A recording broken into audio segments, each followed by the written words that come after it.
哎呦，这男人不错啊。他发现他的薄唇此时泛紫，很明显是中了剧毒。中毒好啊，各取所需。你这毒极其猛烈，而且已入心脉，如果今天不服解药，必死无疑。我被人下了媚药，需要一个男人做解药，不然我也会死。所以你当我的解药，事后我给你解毒，为了活命，对不住了。痛，头痛欲裂，看见太奶一般的痛。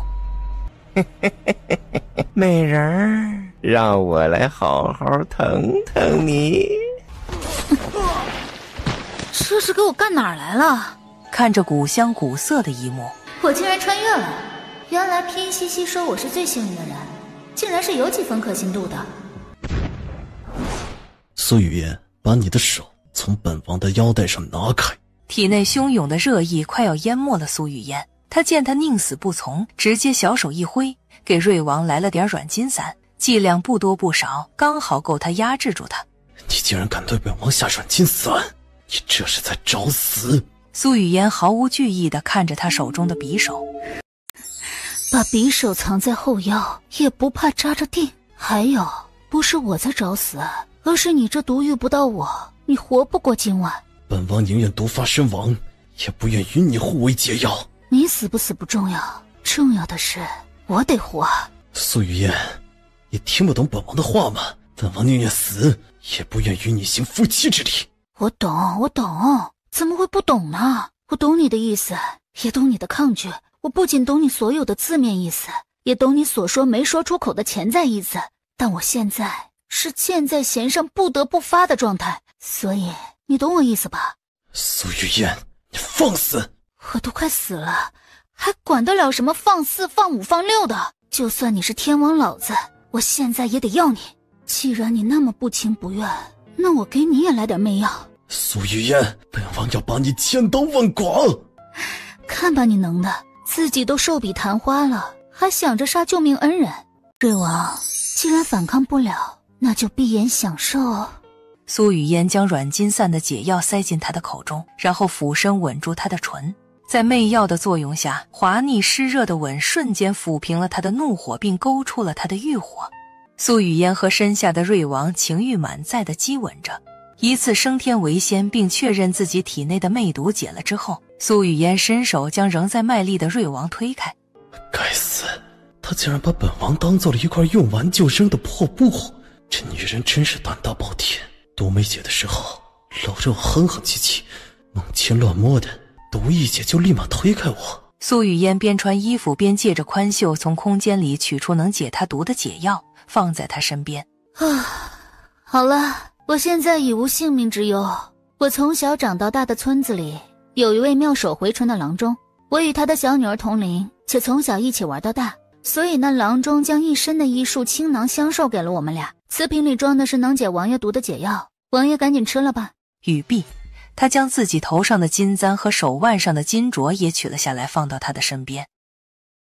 瑞王，刚才对不住啊，我知道你很生气，但你先别生气，刚才我的性命攸关，没得选择嘛。这金镯和金簪算是我对你的补偿。可我怎么有点像是嫖资呢？瑞王服了解药之后，也姿态优雅地开始穿衣服。当穿着华服的瑞王目光掠过床榻上的一抹红时，不由颤了一下。洛王殿下不会因为这抹落红而要娶我吧？本王宁愿娶一个带着2个孩子的寡妇，也不会娶你。那就好，那就好。我真怕王爷非要因为这处子之血把我娶了。那就谢谢您的不娶之恩。被他气得一口气咽不下去的瑞王，俊眸里凝霜结冰。王爷此番既得到了我的完璧之身，也得到了解药，还不用负责，赚麻了呀简直。既然王爷都把我搞出血了，你自己就不要再做出一副失了清白的小娘子模样了。谣言真是不可信啊，坊间都传瑞王是个很没劲的人，但实际上瑞王是真有劲儿啊。这是什么虎狼之词？苏雨嫣，就凭你对本王大不敬的行为，本王现在就能砍了你。又说这话，这男人怎么就那么轴呢？不就是我的毒解了之后，一把王爷推开，没有喂饱王爷吗？王爷怎么像个怨妇似的？他怎么能够说出这样放了陷害的话来？世上怎么会有如此厚颜无耻之人？佛曰，前世的500次回眸，才换来今生的1次擦肩而过。全京都的人都知道我疯狂迷恋太子，所以你我今日的相遇，定是王爷在佛前苦苦求了几千年的结果。既然你我之间的牵绊是王爷前世求来的，那王爷就不要再对我有这么大的恨意了。我欠也到了，钱也出了，既然王爷不会原谅我，那王爷就在捉奸大队来之前赶紧离开吧。此事你不说我不说，王爷的颜面是不会受损的。谁会求着与你这种不知廉耻的女子有牵绊？再者，她既然以这种态度和口吻与我说话，别以为你是苏将军的嫡女，本王就不敢杀你。苏雨嫣反手一个黑虎掏裆，要么放手，要么东厂厂攻。语罢，他的手用了2分力。他是怎么干的？他到底知不知道礼义廉耻这4个字怎么写的？我祖父陪太祖皇帝打天下，我父亲年轻的时候曾在战场之上为陛下挡过一命之击。王爷若是既要了我的清白之身，又杀了我，可是会寒了军心，并被千夫所指啊！你倒是逻辑清晰，懂得如何全身而退。与此同时，外面传来一阵脚步声。苏雨嫣知道这是来捉奸了。王爷，确定咱俩以现在这个姿势动作示人？若是不想，待我拿开捉鸡的手后，你松开掐脖子的手。怎么有如此荤素不忌、粗鄙不堪的女人？王爷受此次屈辱不能怪我，要怪就怪对我下毒之人，因为我也是受害者。所以四舍五入是对我投毒者让王爷受了这么大的屈辱。如果王爷方才听我的，在捉奸大队的人来到之前就走了，咱俩哪里还有后面的不愉快？既然王爷非要留下来，那查案一事就交给王爷来吧。待王爷查明真相后，可以把气撒在幕后主使身上。你倒是会借力打力，把一切都安排得明明白白啊！那是因为我这个人习惯日3省吾身，吾能不能动脑，吾能不能少动脑，吾能不能让别人替吾动脑。别忘了我刚刚给王爷带来了多大的福利，既让王爷享受到了人间极乐，还不用王爷负责，更给王爷解药，所以这事儿王爷不得不处理。对了，那个对我下毒者安排的方脸男被我打昏在旁边的偏殿里，还剩有一口气，他是关键人证。叶嫣，你马上就要嫁给太子殿下了，怎么能干出和野男人共处一室的事情？你这般行径，让太子殿下的脸面往哪儿搁啊？你让父亲母亲怎么跟太子殿下交代啊？雨嫣，太子殿下也来了，事已至此，我陪你一起到太子殿下面前磕头认错，求得太子殿下的原谅。看着床榻上的一抹落红，苏瑶心里大喜。雨嫣，你竟然将自己的完璧之身给了这个上不了台面的野男人。你平日乖张荒唐也就罢了，但今日可是皇后娘娘的生辰宴，是端庄隆重的场合，而且这里是皇家园林，你竟然干出如此让皇家失颜面的事情。亮个相吧，野男人。苏瑶瞬间血色尽退。大风人谁不知道瑞王杀伐果决，手段残忍？臣女失言，还请王爷恕罪。本王不爱受罪。连峰，派个嬷嬷来，狠狠地张嘴。连峰，派个嬷嬷来，狠狠地张嘴。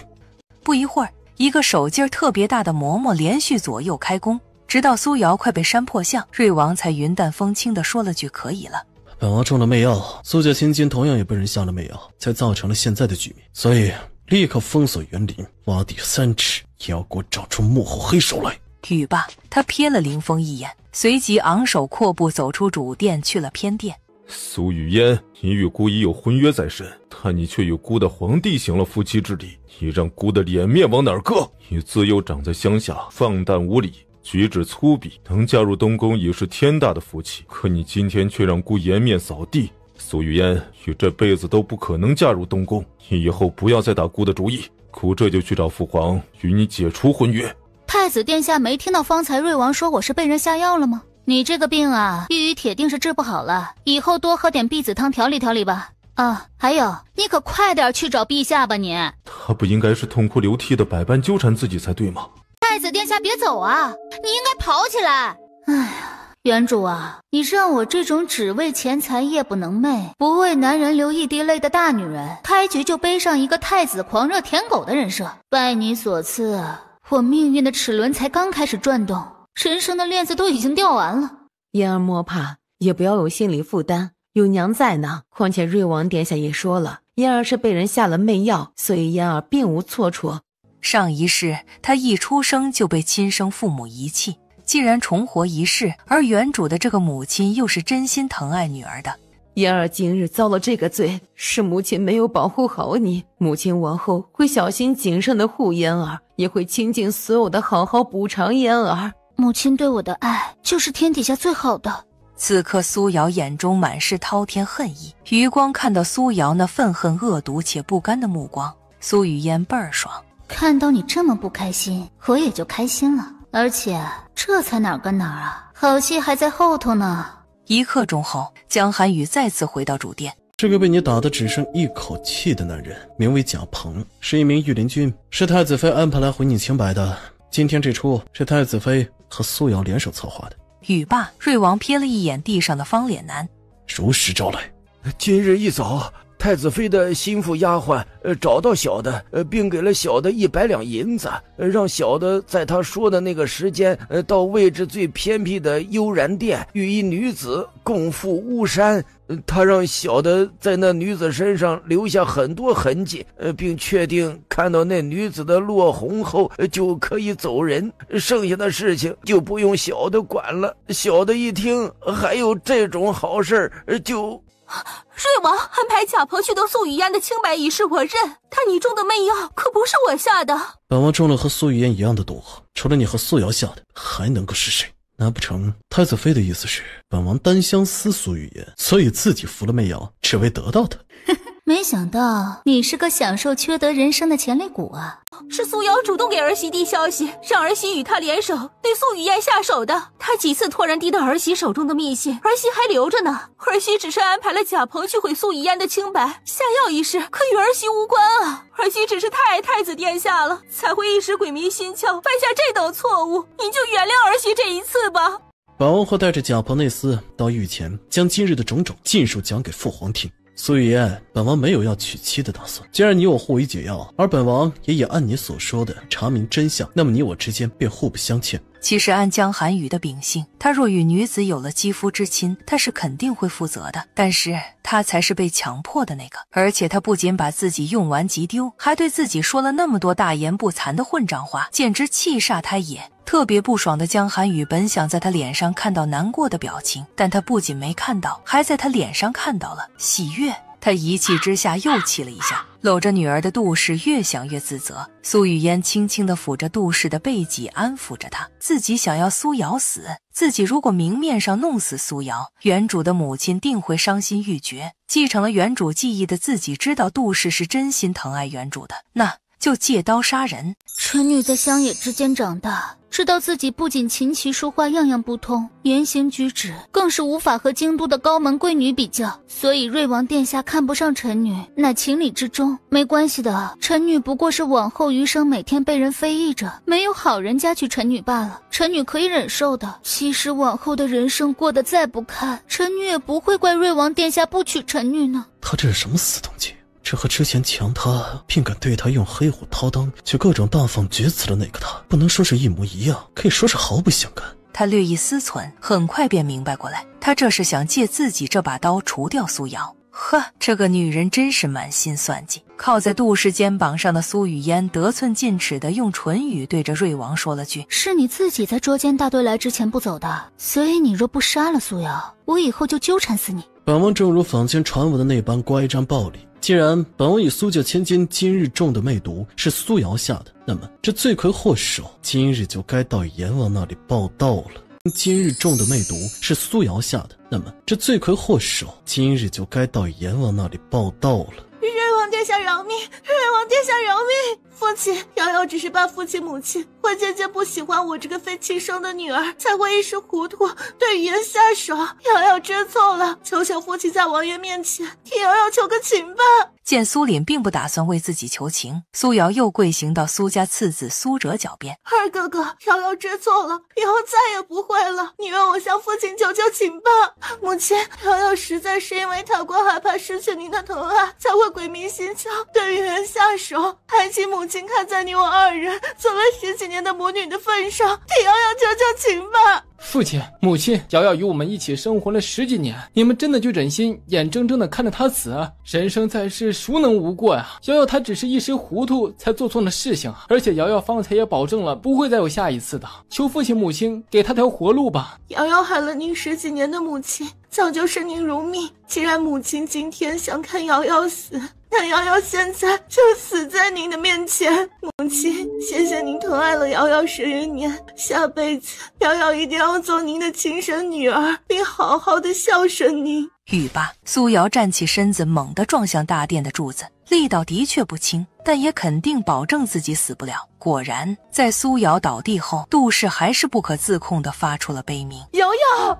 父亲，瑶瑶她还有微弱的呼吸，您就向端王殿下求求情，放她一条生路吧。父亲，你这黑心脸手段挺多呀，演了这么出苦肉计，不就是想留条命回府，然后通过苏老夫人留下来吗？你既然这么想留在将军府，那就准备面对疾风吧。我这个人呢，极会折磨人，不出多久，你就会后悔今天没能痛痛快快的死掉。既然苏瑶选择这么玩，那么自己就陪她玩。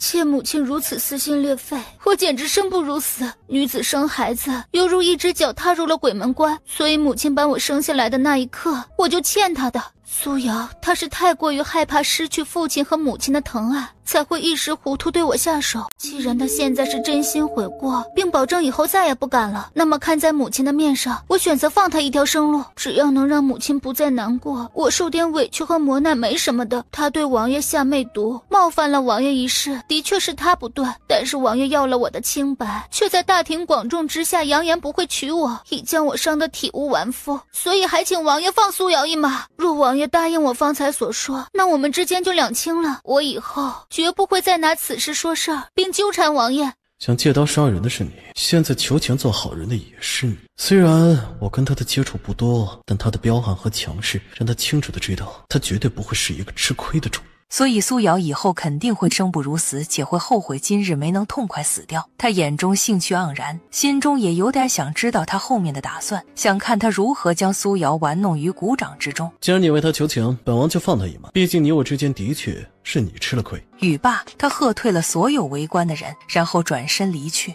王爷，您要了苏家千金的完璧之身，却不娶她，加上她被太子退了婚，就算她心大，不会3尺白绫吊死，以后的日子也不会好过啊。明明是他强取豪夺了本王的清白，而且没有人能够对他那般脸皮比城墙厚的女人造成伤害。所有人吊死，他这般厚颜无耻的祸害也不会吊死。娶她，谁爱娶谁娶。属下多嘴，请王爷恕罪。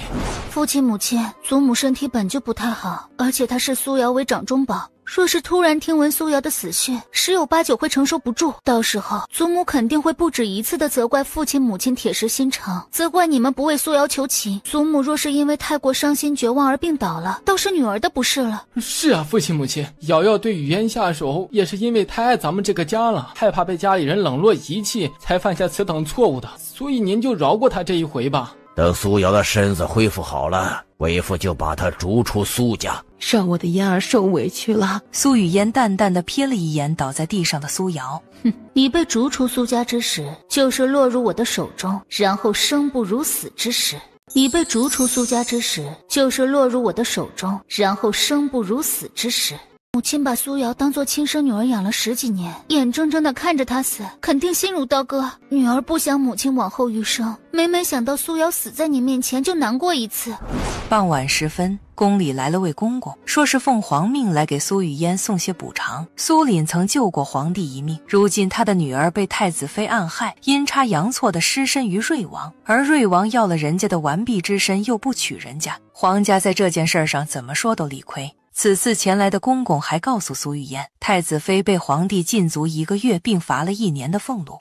我不主动惹事儿，但谁主动惹我，谁就肯定生不如死。太子妃，等我弄死了苏瑶，下一个就到你喽。翌日一早，苏雨嫣被丫鬟秀儿哭醒。一大早的，怎么个事儿啊？小姐，经过昨日太子退婚，瑞王殿下说明不会娶你为妻后的事情，现在坊间好多特别难听的流言蜚语。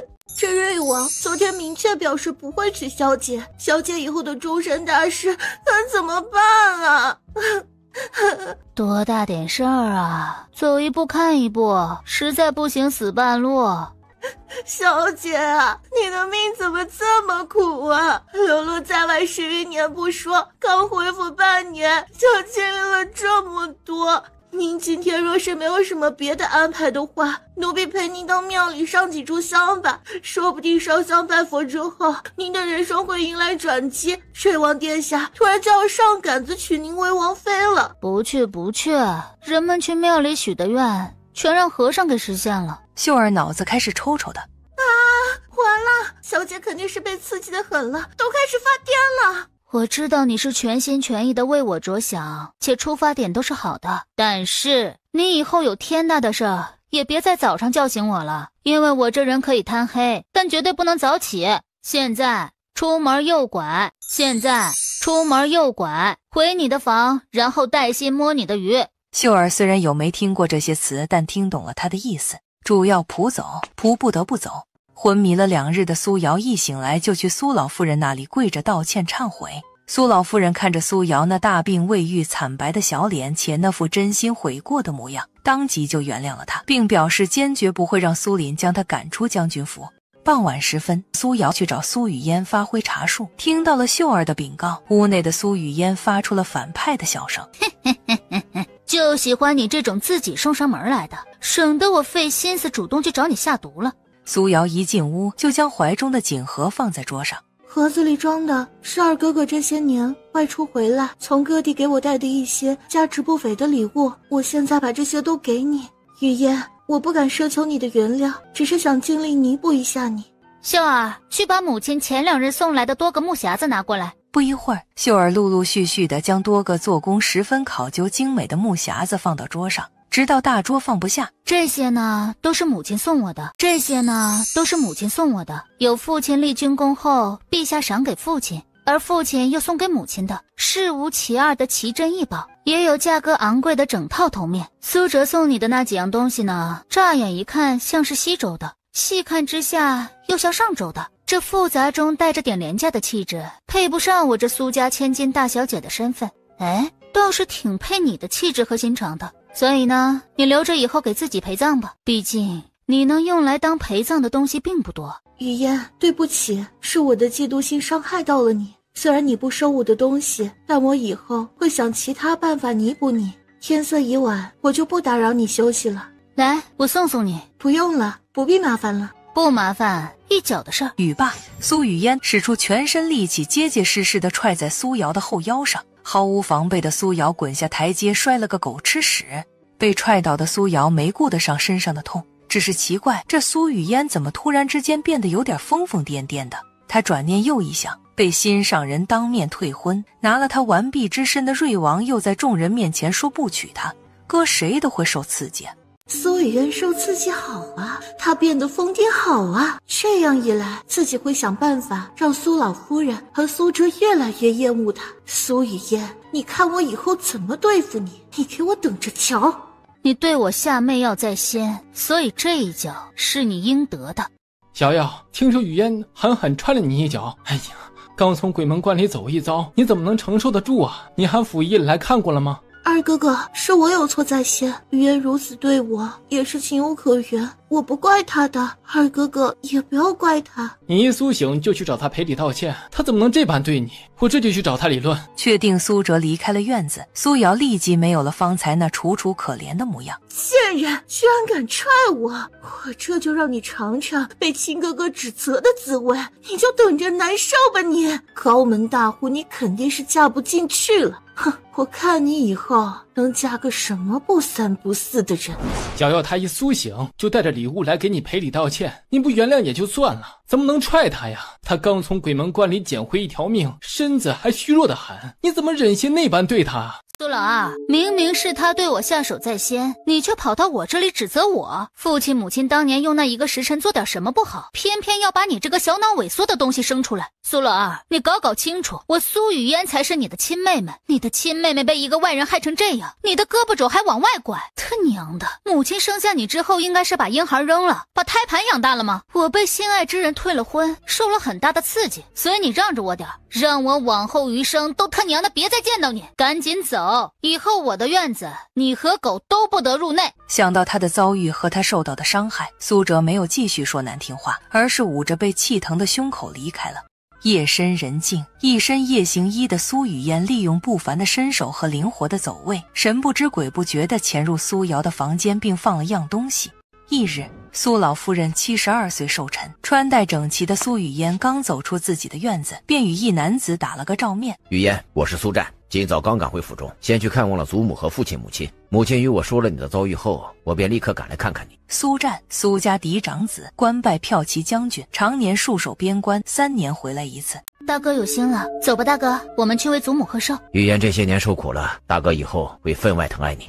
进了宴厅，便看到苏瑶亲昵地挽着苏老夫人的手臂，而且他把苏老夫人逗得很开心。苏瑶看见苏战，立刻起身打招呼：“大哥哥回来了。”苏战没理他，苏瑶瞬间红了眼眶。瑶瑶一时鬼迷心窍，做错了事，以后再也不会了。大哥哥，不要不理瑶瑶好不好？战儿知错能改，善莫大焉。瑶瑶她大病未愈，身子骨还虚弱得很，你莫要这般对她。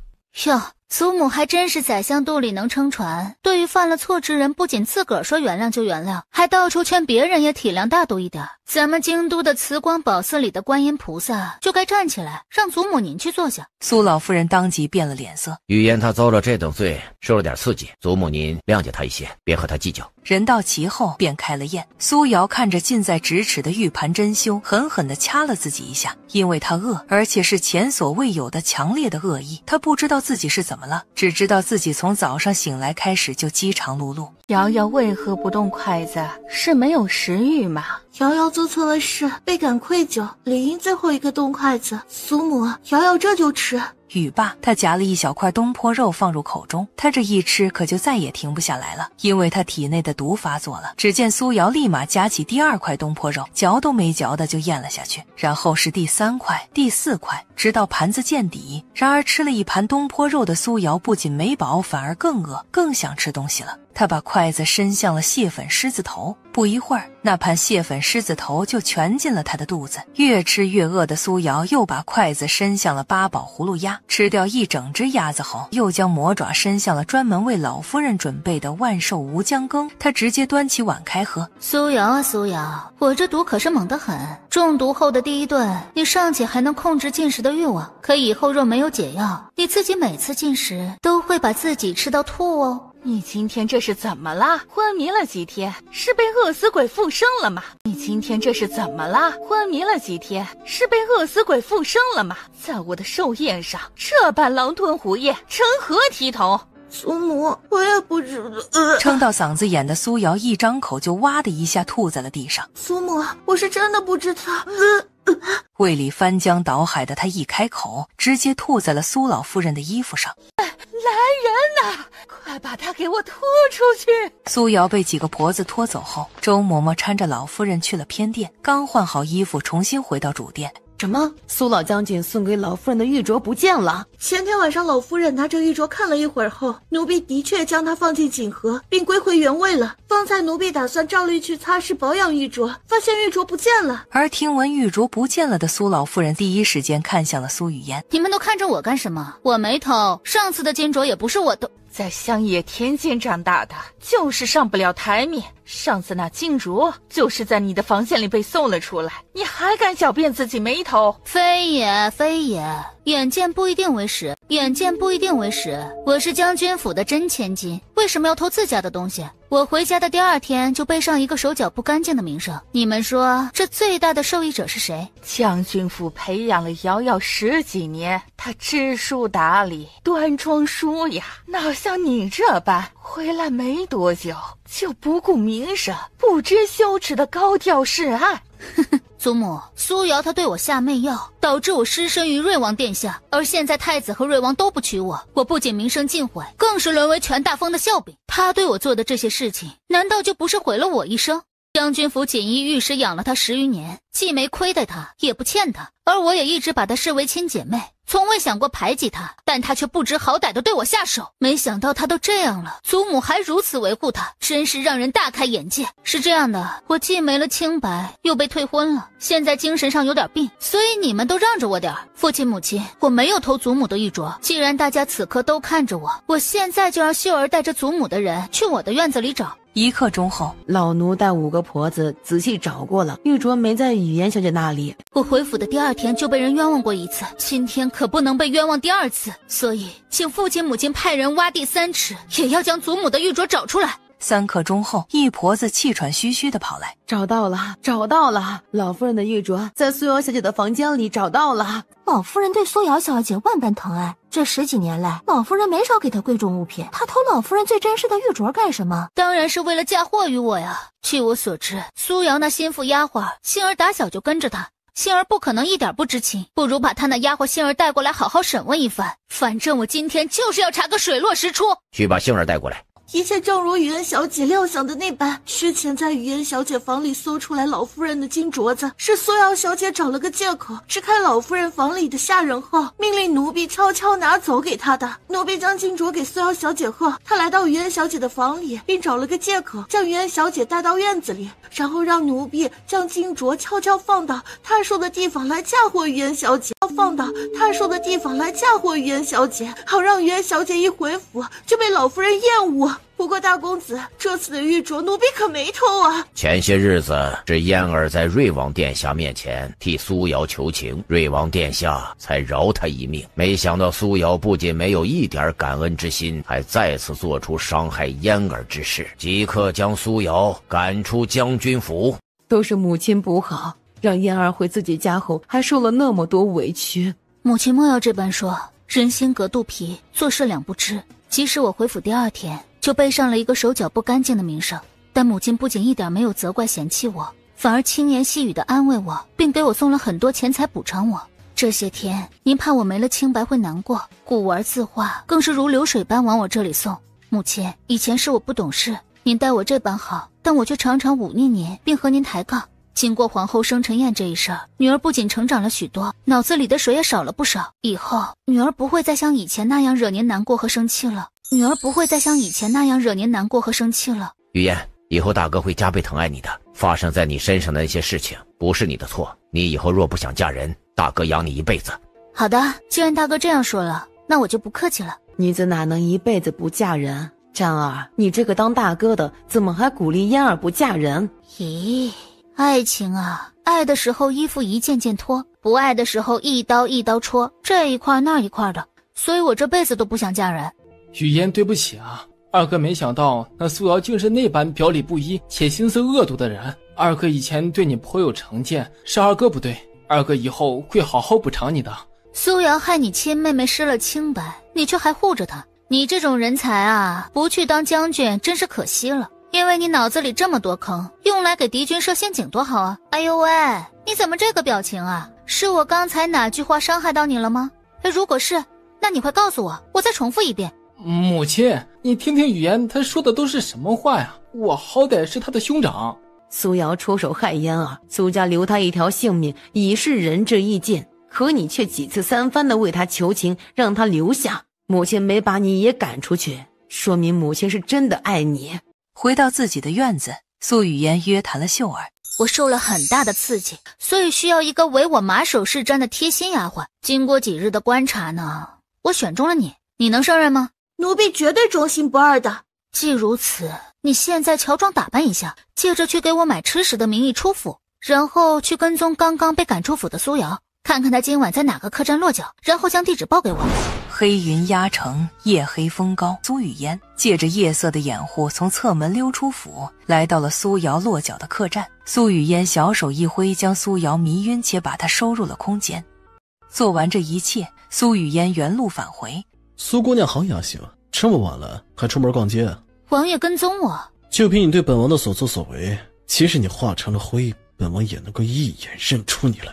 在我认祖归宗来京都之前，我们村有一位老者活了109岁。王爷知道这是为什么吗？为什么？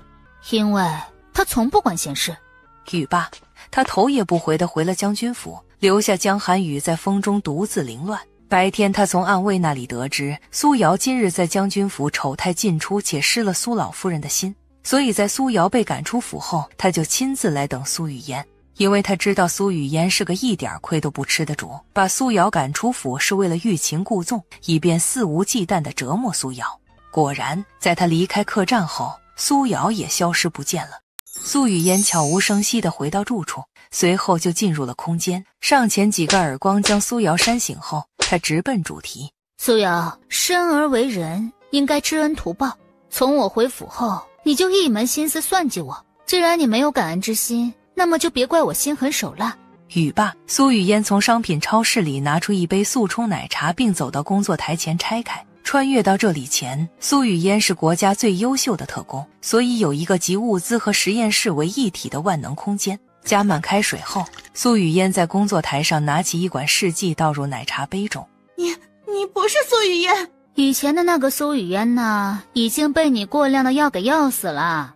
现在站在你面前的这个是苏尼古拉斯雨嫣。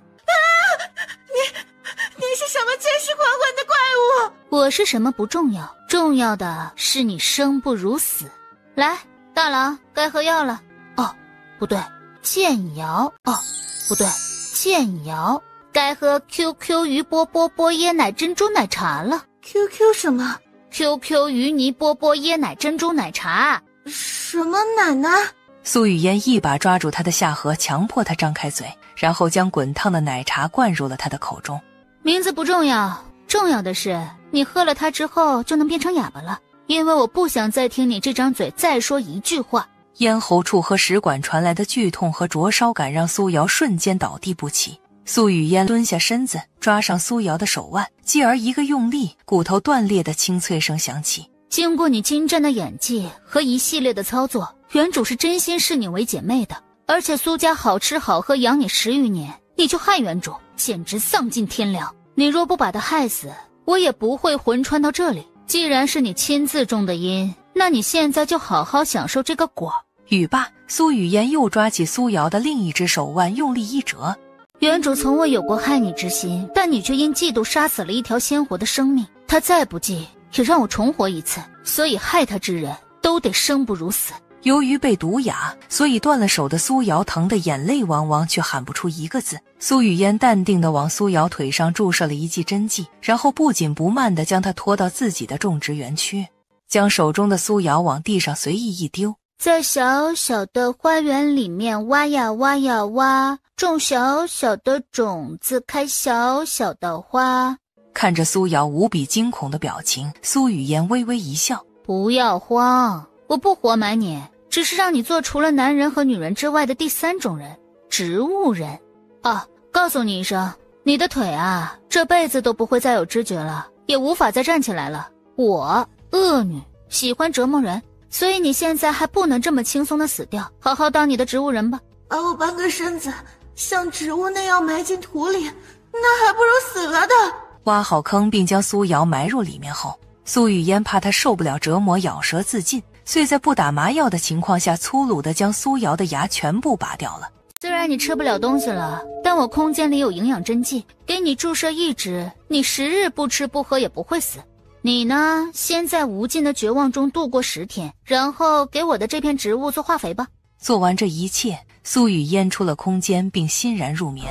小姐，林丞相的3公子林鹤清求见，给了您一封信，说是您看完信后会亲自见他。在记忆里搜不到此人，苏雨嫣看向秀儿，直接问：我这天人都有人找，那林鹤清在京都是什么风评？他是林丞相年近40所生，所以丞相夫人格外疼宠，整个京都都知道他爱和几个纨绔饮酒作诗，他上面还有2个哥哥。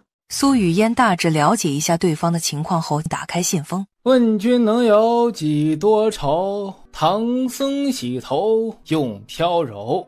书中自有黄金屋，不想上学去放猪。枯藤老树昏鸦，顿顿有鱼有虾。枯藤老树昏鸦，顿顿有鱼有虾。观一台布一盖，10人一桌上菜上菜。高1、7班，非同一般。3年过后，全当保安。这些老六语录让苏语嫣笑得花枝乱颤。有意思，带他去会客厅，劝君更尽一杯酒。谁不干了，谁是狗。苦其心志，劳其筋骨。当场去世，挖坑埋土。确认过眼神，他就是穿越人。你啥时候穿来的？2个月了，你呢？2周。林鹤清，你可是因为我昨天在街上的所作所为而找来？没错，这疯癫的言行举止和美丽的精神状态，肯定不是本地土著。好，别人闻香识女人，你是闻癫识女人。老乡，你的确够癫。你来这里可觉得适应？哎呀，这里没有电子产品，天天度日如年哟，我可太不适应了。你是不知道我是多么想穿越回去。我觉得这里挺好啊，穿绫罗绸缎，吃健康肉蔬。怎么，你是喜欢穿 C 级聚酯纤维和黑细棉制成的衣服，还是喜欢吃淋巴肉包子和喝勾兑豆浆？照你这么一说，好像是我身在福中不知福啊。老乡啊，我跟你讲啊。见他打开了话匣子，苏语嫣不想在家里与他唠这些，以免被突然来找自己的杜氏和苏战听到一些他们接受不了的。我的亲人若是知道眼前的苏雨嫣非苏雨嫣，10有8九会伤心欲绝，所以找间茶楼叙旧。老乡，我和这具身体同名同貌，你呢？我和原主也是同名同貌，连身上痣的位置都一样。老乡，你接下来可有什么打算？我这家庭条件有什么可打算的？当然是当全职女儿，然后持续性混吃等死啊。既然都穿越了，咱们不应该有所建树，然后名垂青史吗？非也非也，人生不摆烂，快乐少一半。人生不摆烂，快乐少一半。老乡啊，你我脑子里有几千年智慧的结晶，在史书里留下浓墨重彩的一笔，才不枉此生啊。你说说你，家世也不错，躺平享受多好呀。不行啊，我得辉煌一生，然后载入史册。林鹤清，你穿越前是干什么的？我看你一心想千古留名。我是学建筑学和工程管理的，而且我在建筑电气和智能化方面取得过很大的成就。我还兼修了科研，我亲自研发的那些五花八门的高科技，是一点没跟着穿过来呀。老乡啊，你别摆烂了，要不咱俩联手，用最强大脑整活，搞基建，名扬四海吧。不好意思，我穿越前是个特工，是带万能空间穿越来的，而且我空间里有武器库，还有种植区和商品超市。所以呢，我不需要从最底层干起了。国家特工的核心使命是维护国家的安全和利益，是看不见的战士。雨嫣，你就是咱们的民族英雄啊！生而为人，热爱祖国是首要的嘛。我宣布，从现在开始，我林鹤清就是你的小迷弟。在我这里，老乡见老乡，坑到你发慌，你确定要抱我的大腿？确定以及肯定，即使你没有带空间穿越，就凭你这巨大贡献和舍生取义的格局，也值得我追随。我再说一遍啊，说话的方式简单点儿。我若没有带空间穿越，咱们2个的家庭旗鼓相当，你顶多对我有3分尊重，哪会心甘情愿的当我小弟啊？你就不能看破不说破吗？同样都是穿越者，怎么人与人之间的差距就这么大？虽然我不想大动干戈名垂青史，但是呢，我们2个可以合作赚点钱。钱果然是万能的，都让只想摆烂的你萌生出一点干劲儿。这也不怪我呀，定是女娲娘娘捏我的时候故意植入了贪财基因。既然今天你找上门了，那就一起合作呗，谁还会嫌钱多啊？你打算做哪行？先从最简单的开始吧。现在是暑伏天，就先用消食治冰赚上一笔，等用消食治冰赚一波钱后，再用皂化反应制肥皂和香皂，用蒸馏原理提纯酒精，只需这几个，咱俩就能赚得钵满盆满。好，这些对我来说小菜一碟，生产管理和销售都包在我身上。就喜欢和你这种没苦硬吃的人合作。既然你主动承揽了所有的活儿，那么利润我们3-7分，我3你7。我穿越一趟定是要千古留名的，而你是这个时代食物链顶端的人，所以既没武力也没空间的我，站队你肯定错不了。这片大陆2国鼎立，玉衡国是个不讲武德且爱主动犯我国边境的，而我国朝中势力也分为太子、端王和康王3个党派。目前皇帝身体无恙，苏家可以保持中立不站队，待未来某一天皇帝缠绵病榻，你父亲最后定会选择一方势力站队。乾坤未定，我那深谋远虑又谨慎的父亲也是中立派，你父亲忠肝义胆，定会好好守护你祖父陪太祖皇帝打下来的江山。既然知道了你的实力，那我林家跟着苏家站队定错不了。所以嘛，利润咱们5-5分，算是我的投名状。第一次见对着别人贴脸打算盘的，而且你这算盘珠子都崩我脸上了。是你让我说话的方式简单点的，在你面前我哪敢藏着掖着？况且话说开了，更好合作不是吗？合作赚钱的事情呢，就按你的意思来。我还有件事需要你帮忙。你说。于是他就将自己刚穿越过来时，太子妃安排男人准备毁他清白之事一五一十地说与林鹤清听。我这个人呢，什么都吃，但就是不吃亏。既然是太子妃给我送男人在先，那我也给她送个男人，此乃礼尚往来嘛。是个狼人，心中为太子妃默哀1分钟，此事包在我身上。语言啊，这个时代的高门贵女都是琴棋书画样样精通，你是一品大员的千金，且有大把的时间，接下来打算学习这些吗？学这些做什么？一个人如果年轻的时候只知道吃喝玩乐，贪图享受，那等你老了就会发现基本上没什么遗憾了。而且你见过哪个娶妻纳妾的男人会在家里看自己的妻妾弹琴跳舞的呀？对他们而言，花高价去勾栏瓦舍去看这些才有意义。所以我为什么要为难自己学这些去取悦男人啊？在我这里有福就享，有甜就吃，先苦不一定后甜，但先甜了那是真的甜。瑞王府，林峰向江寒雨一五一十地汇报了林鹤清主动去找苏雨嫣，两人在茶楼雅间独处2个时辰一事。江寒雨的脸色差到了极致，这林鹤清也挺有种啊，竟敢打亲王染指过女人的主意。江寒雨一闭上眼睛，脑海里全是他和苏雨嫣共赴巫山，苏雨嫣毒未解时娇喘连连，面色潮红的样子，回忆起来竟然都是妙不可言的。此时此刻，他突然就想见到他。他被自己的这个想法吓了一跳，满嘴虎狼之词，且不顾名声。这样的女人不仅不能想，而且谁娶谁倒霉，自己怎么会有想见她的想法？第二天，睡到自然醒的苏雨嫣跟个大爷似的瘫在老爷椅上。小姐，出大事了！啊，怎么个事儿啊？睡王殿下在皇国门口砍下了康王殿下的脑袋！睡王殿下在皇国门口砍下了康王殿下的脑袋！苏雨嫣立刻来了精神，看来前些日子在皇后寿宴上对她下剧毒的是康王，谁要毒杀他就杀谁，这小子挺有魄力啊，报仇从不拖泥带水。走，去主院找我父亲吃瓜。父亲，我方才听秀儿说，瑞王今日在皇宫门前砍了康王的脑袋，康王是怎么得罪瑞王了？今日早朝之上，瑞王在殿下和文武百官面前控告康王前些日子对他下剧毒谋杀他，还呈上了人证物证。另外，瑞王还呈上了康王贪没朝廷拨给羌州的赈灾款的证据，金额整整500万两。不仅如此，瑞王还查出了这毒出自玉衡国景王之手，也将截获的康王与玉衡国景王的往来密信当众在早朝上宣读。从密信中得知，康王打算先后毒杀了瑞王和太子殿下，然后让自己成为这万里江山唯一的继承人。如若投毒计划失败，他会向敌国景王借死誓，务必将其他2位皇子赶尽杀绝。铁证如山，又在早朝炸响，陛下想从轻发落都难呐。陛下当场将康王贬为庶人，并下旨将其终生幽禁在京都一处宅院中。瑞王大抵是对这个结果不满意，于是出了皇宫的门，就拔剑削了康王的脑袋。果然如坊间传闻一般，杀伐果断，嗜血残暴。大封皇室一共就3个皇子，瑞王就这么杀了一个，陛下一定大发雷霆。大发雷霆是必然的，不过瑞王有太后护着，陛下不会处罚他的。小姐，林公子求见。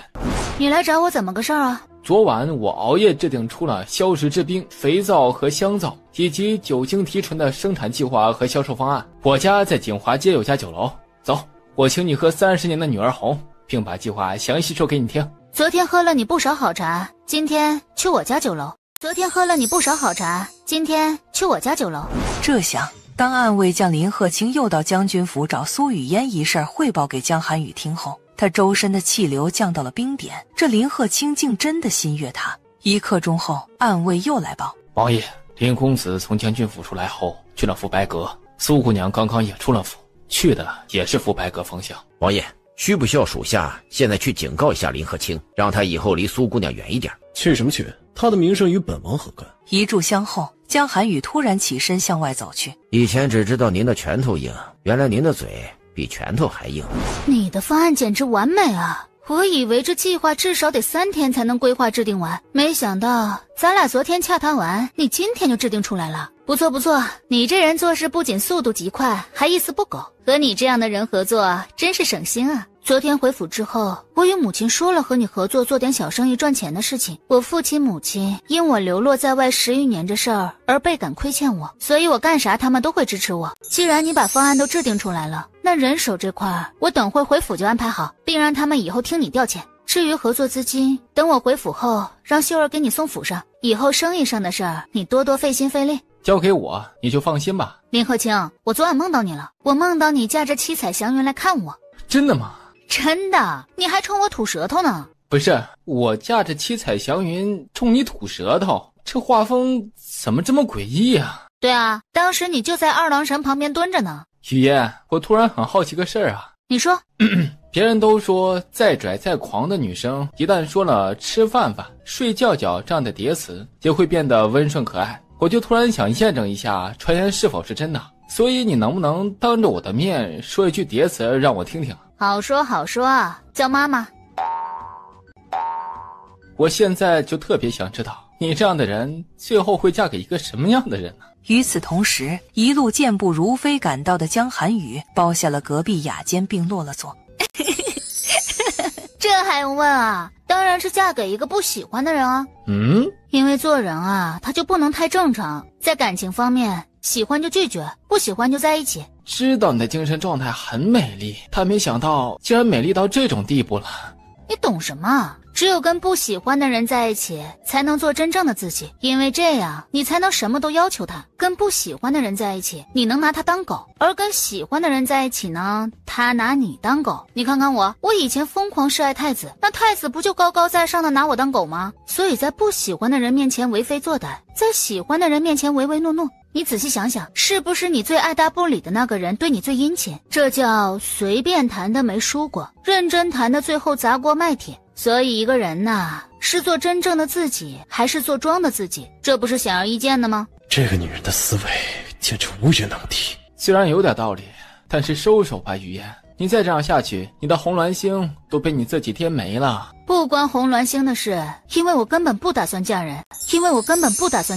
这么说吧，只要我正常发挥，就能单身一辈子。你思想前卫，可以不在乎名声，也不想嫁人，但你的父亲母亲可接受不了你终身不嫁。虽然你没了清白之身，但他们肯定会想方设法为你寻一门不让你受气也不让你受辱的人家。你说的的确没错，所以呢，我现在基本上天天给我母亲灌输女子并非只有嫁人一条路可走的思想。反正自己先试着努力去改变他们的想法呗，如果最后真的改变不了，那就嫁呗，实在不行呢，我最后走个过场便宜你，跟你搭伙过日子得了。隔壁雅间的江寒雨听到她最后可能会嫁给林鹤清搭伙过日子时，俊眉紧蹙，心脏更是像被人狠狠掐了一下一般，心中酸涩难忍的她不愿再待下去，因为她生怕自己再听一会儿就会听到林鹤清向她表白，并说出随时愿意娶她的话。你可快拉倒吧，你刚刚才说过会拿不喜欢的人当狗，所以你千万别来霍霍我啊！我可是要迎娶公主走上人生巅峰的，我的后院可没位置给你啊！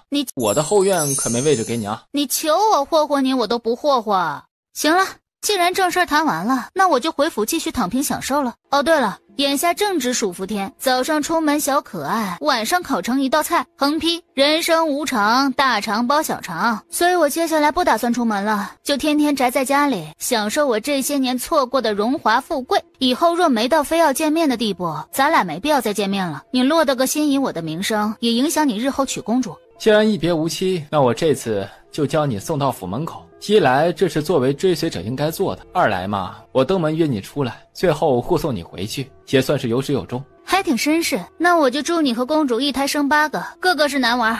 住得好，下次别住了。我来这2个月吃遍了京都，这里的食品如你所说，纯天然无添加，绿色且健康。饭后走一走，路边又吃99，别再给我买了，我吃不下了。果然啊，出来混迟早要胖的。果然啊，出来混迟早要胖的。路程过半，路过一个杂耍摊时，苏雨嫣驻足，她摸出10两银子上前放到打赏的盆中后转身离去。姐姐请留步，您给的赏银太多了，为表示感谢，我再给您表演一个吧。苏雨嫣刚要说不用了，小女孩就已经开始表演了。小女孩额头顶着巨型方桌、金鸡独立、空中抛接等惊险绝技。小女孩刚将巨型方桌放回原位，就两眼一黑的晕倒在地。苏雨嫣刚要大步上前，却有一身穿血色锦衣的男子快她一步。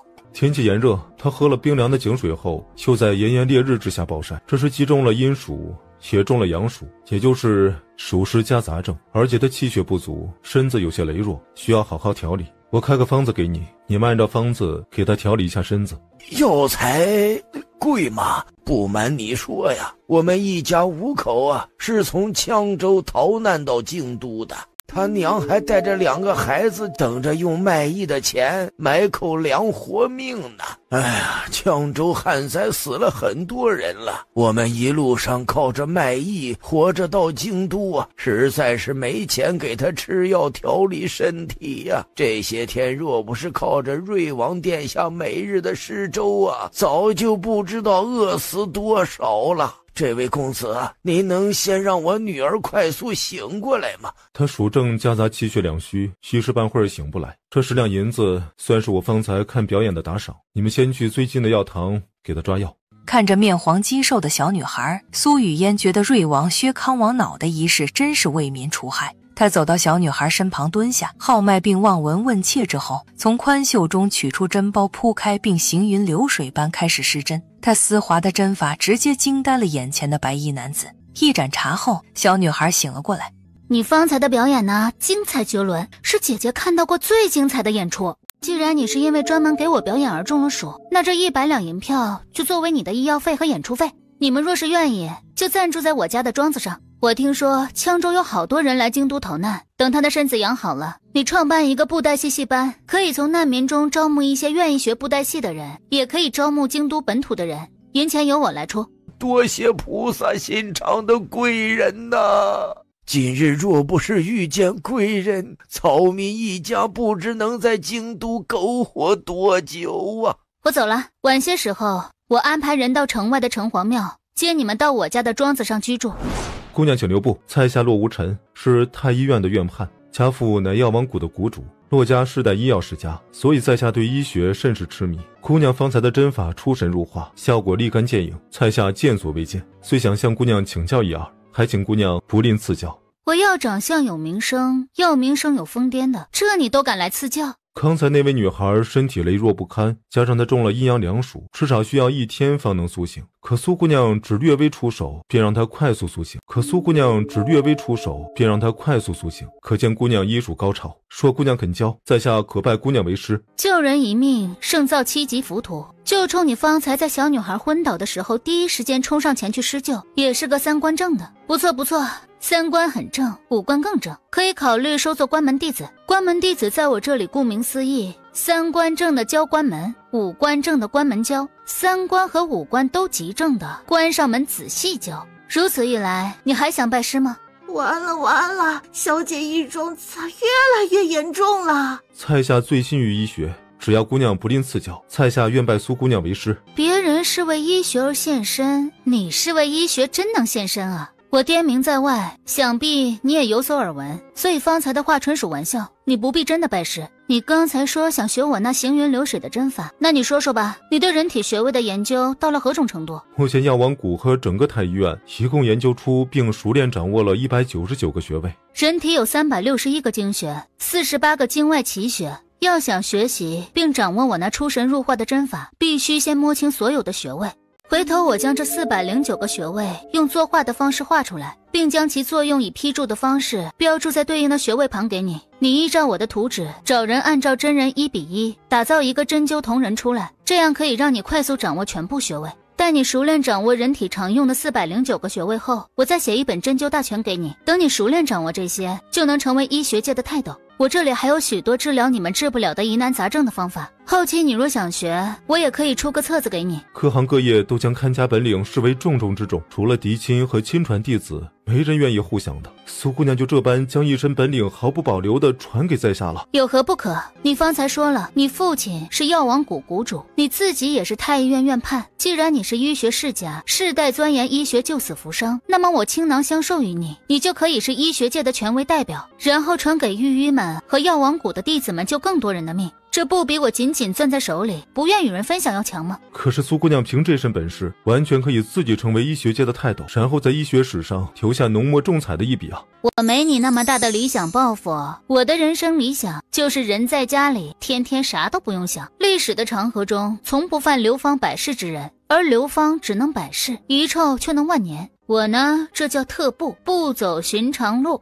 怎么感觉这前无古人的逻辑竟然还有点道理啊？这世间竟然还有如此与众不同的女子，在下多谢苏姑娘倾囊相授，姑娘的医术远远凌驾于在下之上，在下以后若有参悟不明白的，可以来府上当面请教一二吗？没问题，救人一命胜造7级浮屠，我传授给你这么多救命的方法，以后你每造7级浮屠，有3.5级浮屠都得算到我的头上，如此积阴德的事情，何乐而不为？与姑娘交流，身心愉悦。我们疯癫派都是这个路数，眼下也快到饭点了，我就不留你吃饭了。医学方面，我可以不让你送礼，但我也不想让你吃我家大米。等我空了，会将上述医学知识写成册子后，会派人给你送到家的。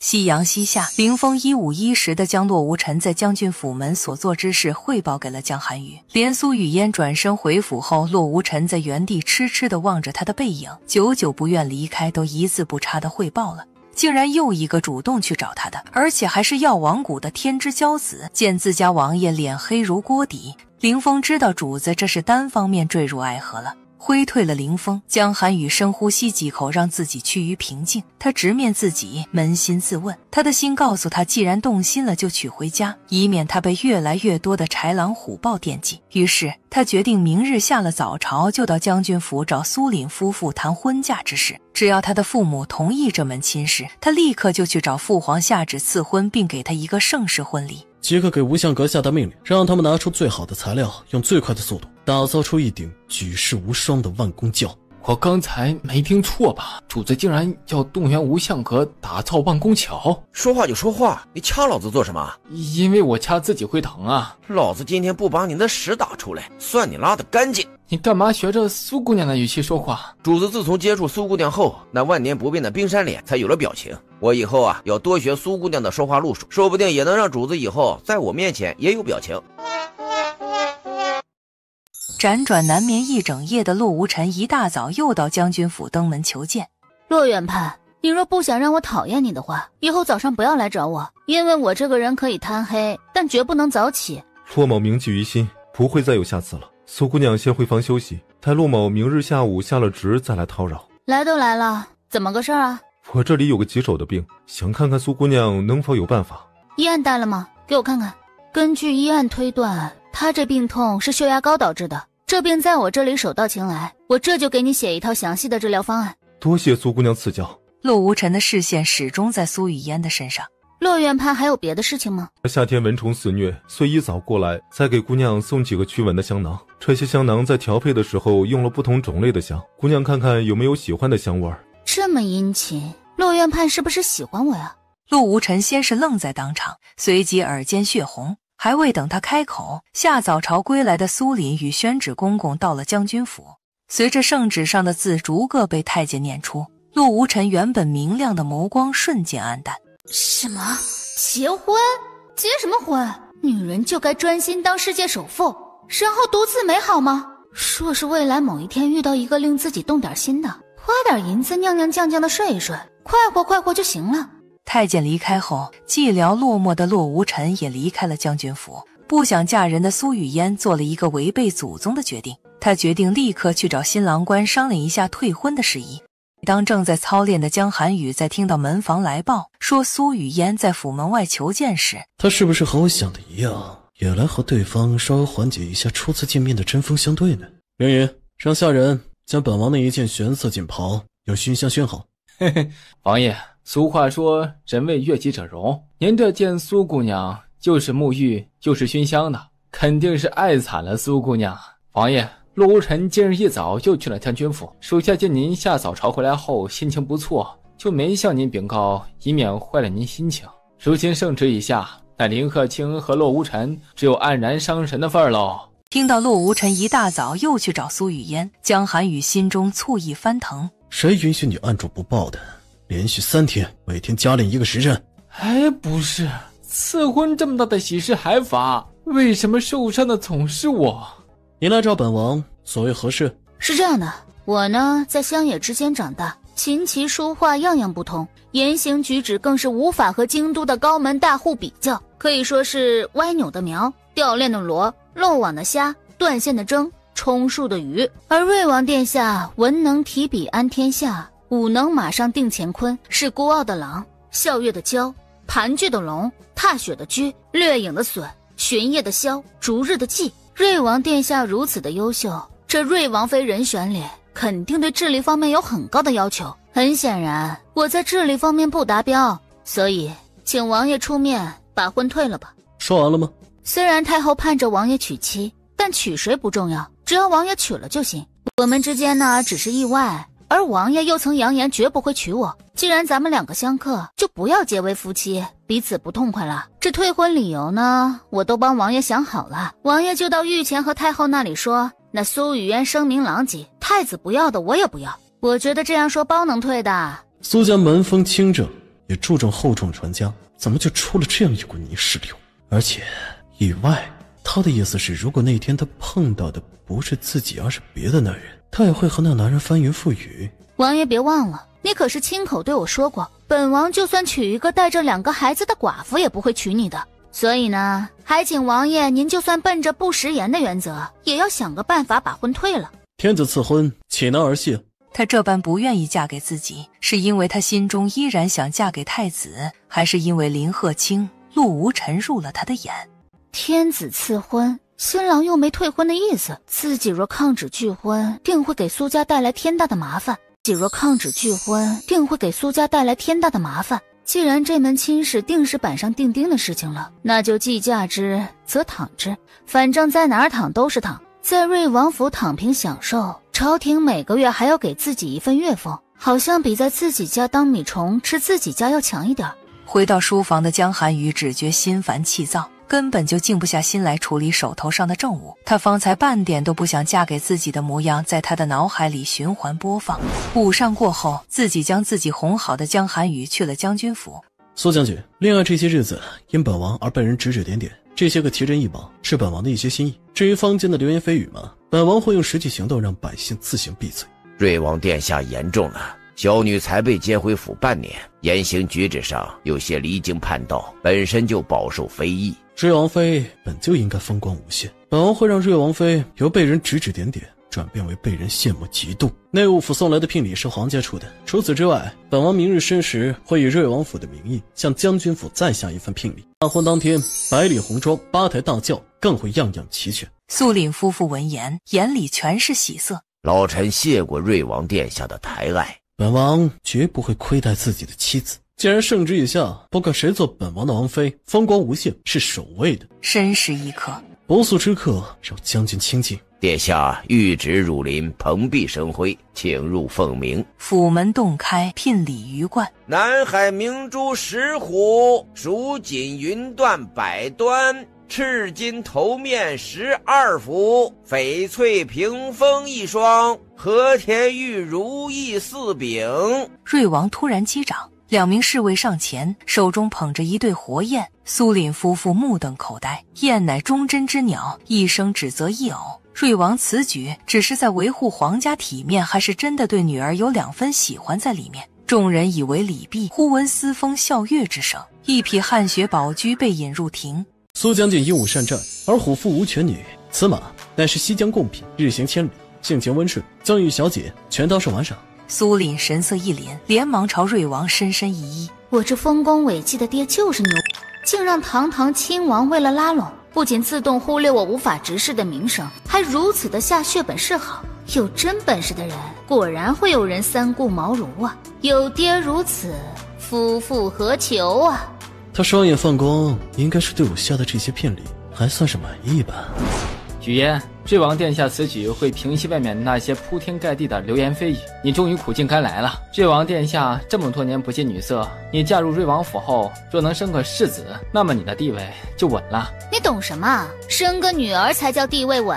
许嫣，不管到哪家，可都是母凭子贵呀，我可从没听说过母凭女贵呀。什么母凭子贵？儿子是继承自家家业的，而女儿是继承别人家家业的。你和大哥继承的将军府家业，哪有我以后继承瑞王府家业强啊？所以到底是母凭子贵还是母凭女强？真晦气！我和一个脑子有坑的人说那么多干嘛？次日，瑞王下聘之事遍传京都。瑞王这一举动成功让苏雨嫣上了大风的热搜。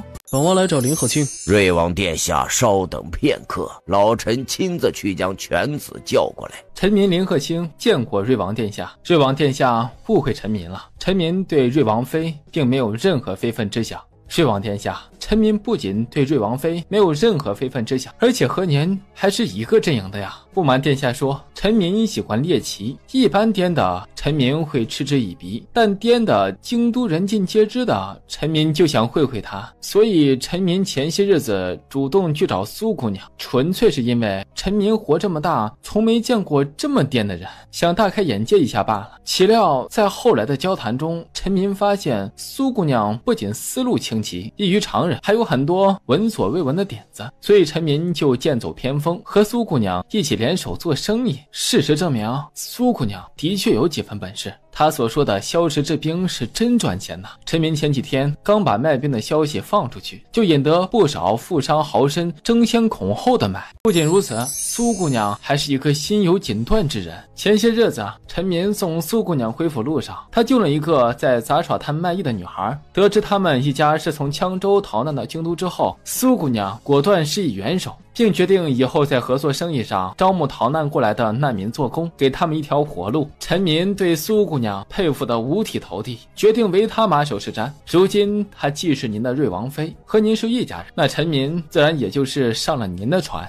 太子和康王都想拉拢，却一直保持中立的林家，就这么站队我了，而且还是因为端王妃站队的我。瑞王殿下放心，苏姑娘既然已有婚约在身，那么臣民定不会再去找苏姑娘。经过一番观察和分析判断，江寒雨知道林鹤卿和苏雨嫣是真的没有男女之情，但又仅只凭几次接触就让他誓死追随，并代表林家果断站队自己。他的王妃身上的谜团重重，不过还真是有趣。从丞相府出来时，江寒雨神色稍霁，和来时黑如锅底的脸色截然不同。去洛府。到了洛府，与洛无尘仅对话了2句，江寒雨就知道他对苏雨嫣是有男女之情的，而且还不少。你喜欢谁，本王管不了，他已有婚约在身，你若因控制不住自己的情感而坏他的名声，别怪本王不仁。就算王爷不出言警告，任何对他不好的事情，下官都不会做。洛无尘的这句话激发了江寒雨作为男人的胜负欲。无妨，不管有多少人惦记未婚妻，我都有信心让苏雨嫣爱上我。以前万分抗拒娶妻的他，现在每天都在盼着大婚那日，每天都嫌日子过得慢。一日下午，在房间里画人体穴位图的苏雨嫣被太后派来的嬷嬷请进了宫。你别紧张，哀家传你过来，是想看看自己的孙媳妇。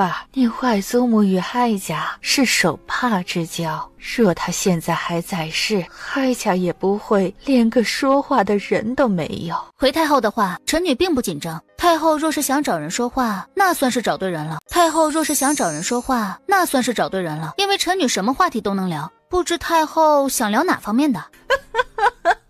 你可知以前每次哀家传你外祖母入宫相伴，她在哀家面前尚且小心翼翼，你这丫头倒是胆大敢说。正因为臣女从出生就流落在外，对规矩礼仪十分欠缺，所以才敢在太后面前大言不惭。哀家众多儿媳妇、孙媳妇在哀家面前皆小心翼翼、战战兢兢，还真是从没见过你这般随性敢说的妙人儿。既如此，哀家就和你聊聊。社交牛逼症的苏雨嫣用最幽默风趣的语言与太后聊了起来。很快他就把太后的情绪价值拉满了。太后久违的笑声回荡在永寿宫。陪哀家聊那么久，也累了吧？来人，赏苏家千金琉球吃菊4家，缂丝宫装6套，白玉观音1尊，檀香木雕12件，月光石耳坠7对。太后怎么赏臣女这么多？除了嫁给先皇那天，被封为后那天，以及瑞王在哀家宫里出生那天，哀家再也没有如此愉悦过。哀家听闻你和林相家的公子在合作做生意，你们招募了不少羌州逃难来的难民做活，让他们有了份收入，帮了朝廷大忙。哀家很喜欢你，现在就盼着你与瑞王成婚后，能替你改口叫声皇祖母。苏雨嫣巧妙地接了话，并谢了太后的赏赐。苏姑娘请留步，近些天拓某整日被一问题困扰，已经到了食不下咽的地步，还请姑娘为我答疑解惑。苏雨嫣驻了足，但并未回眸。你说，苏姑娘，一见倾心和短暂的相处是礼物还是惩罚？你不贪心便是礼物，你到现在若还不死心，洛公子，皇家威严不可侵犯，且于我而言，嫁给瑞王就是最好的归宿，别再对我抱有期待。于我而言，嫁给瑞王就是最好的归宿，别再对我抱有期待，既是保全了自己，也是保全了你的族人。我非良人，放过自己。多谢苏姑娘答疑解惑。语罢，眼圈发红的洛无尘转身走向相反的方向。最怕欠情债的苏雨嫣秀眉微蹙，旋即继续往前走，心中泛起的些许愧疚导致心不在焉的他，刚一转弯就迎面撞上了一个人。王爷是打算去太后的宫里吗？苏姑娘为何事而心不在焉？有人对我一见钟情，而我又渡不了他，我不喜欢欠情债，所以刚才才没有看路。我出宫了。他是真坦坦荡荡啊！本王送你出宫。不用，我记得来时的路。望着他纤细的背影，看着他坦荡的模样，想起方才他对洛无尘说的话，江寒雨莫名的感觉到一丝甜意。如此有原则有底线还深藏不露，心中更加盼着快点到大婚那天。失去势力庞大的江家，江怀瑾如少了左膀右臂一般。瑞王的能力本就在自己之上，如今深得军心的瑞王又得到了苏家的支持，自己若不做点什么，这江山早晚得让瑞王抢了去。太后偏心瑞王人尽皆知，而苏雨嫣的外祖母与太后是手帕之交，如今太后又如此喜欢苏雨嫣，若是得到了苏雨嫣，肯定也能得到苏家和太后的支持，只要最终能得到皇位，过程龌龊点没什么。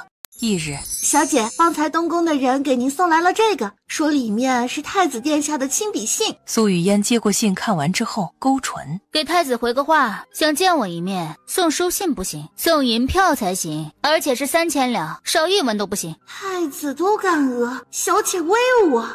这话传到太子江怀瑾的耳中后，江怀瑾百思不得其解。他以前不是每天都对我围追堵截，为我痴狂，非我不嫁吗？怎么现在我主动找他，他竟然问我要银子？江怀瑾转念一想，他这肯定是因爱生恨闹脾气了。只要自己亲自去一趟，他定会像从前那样为自己痴狂。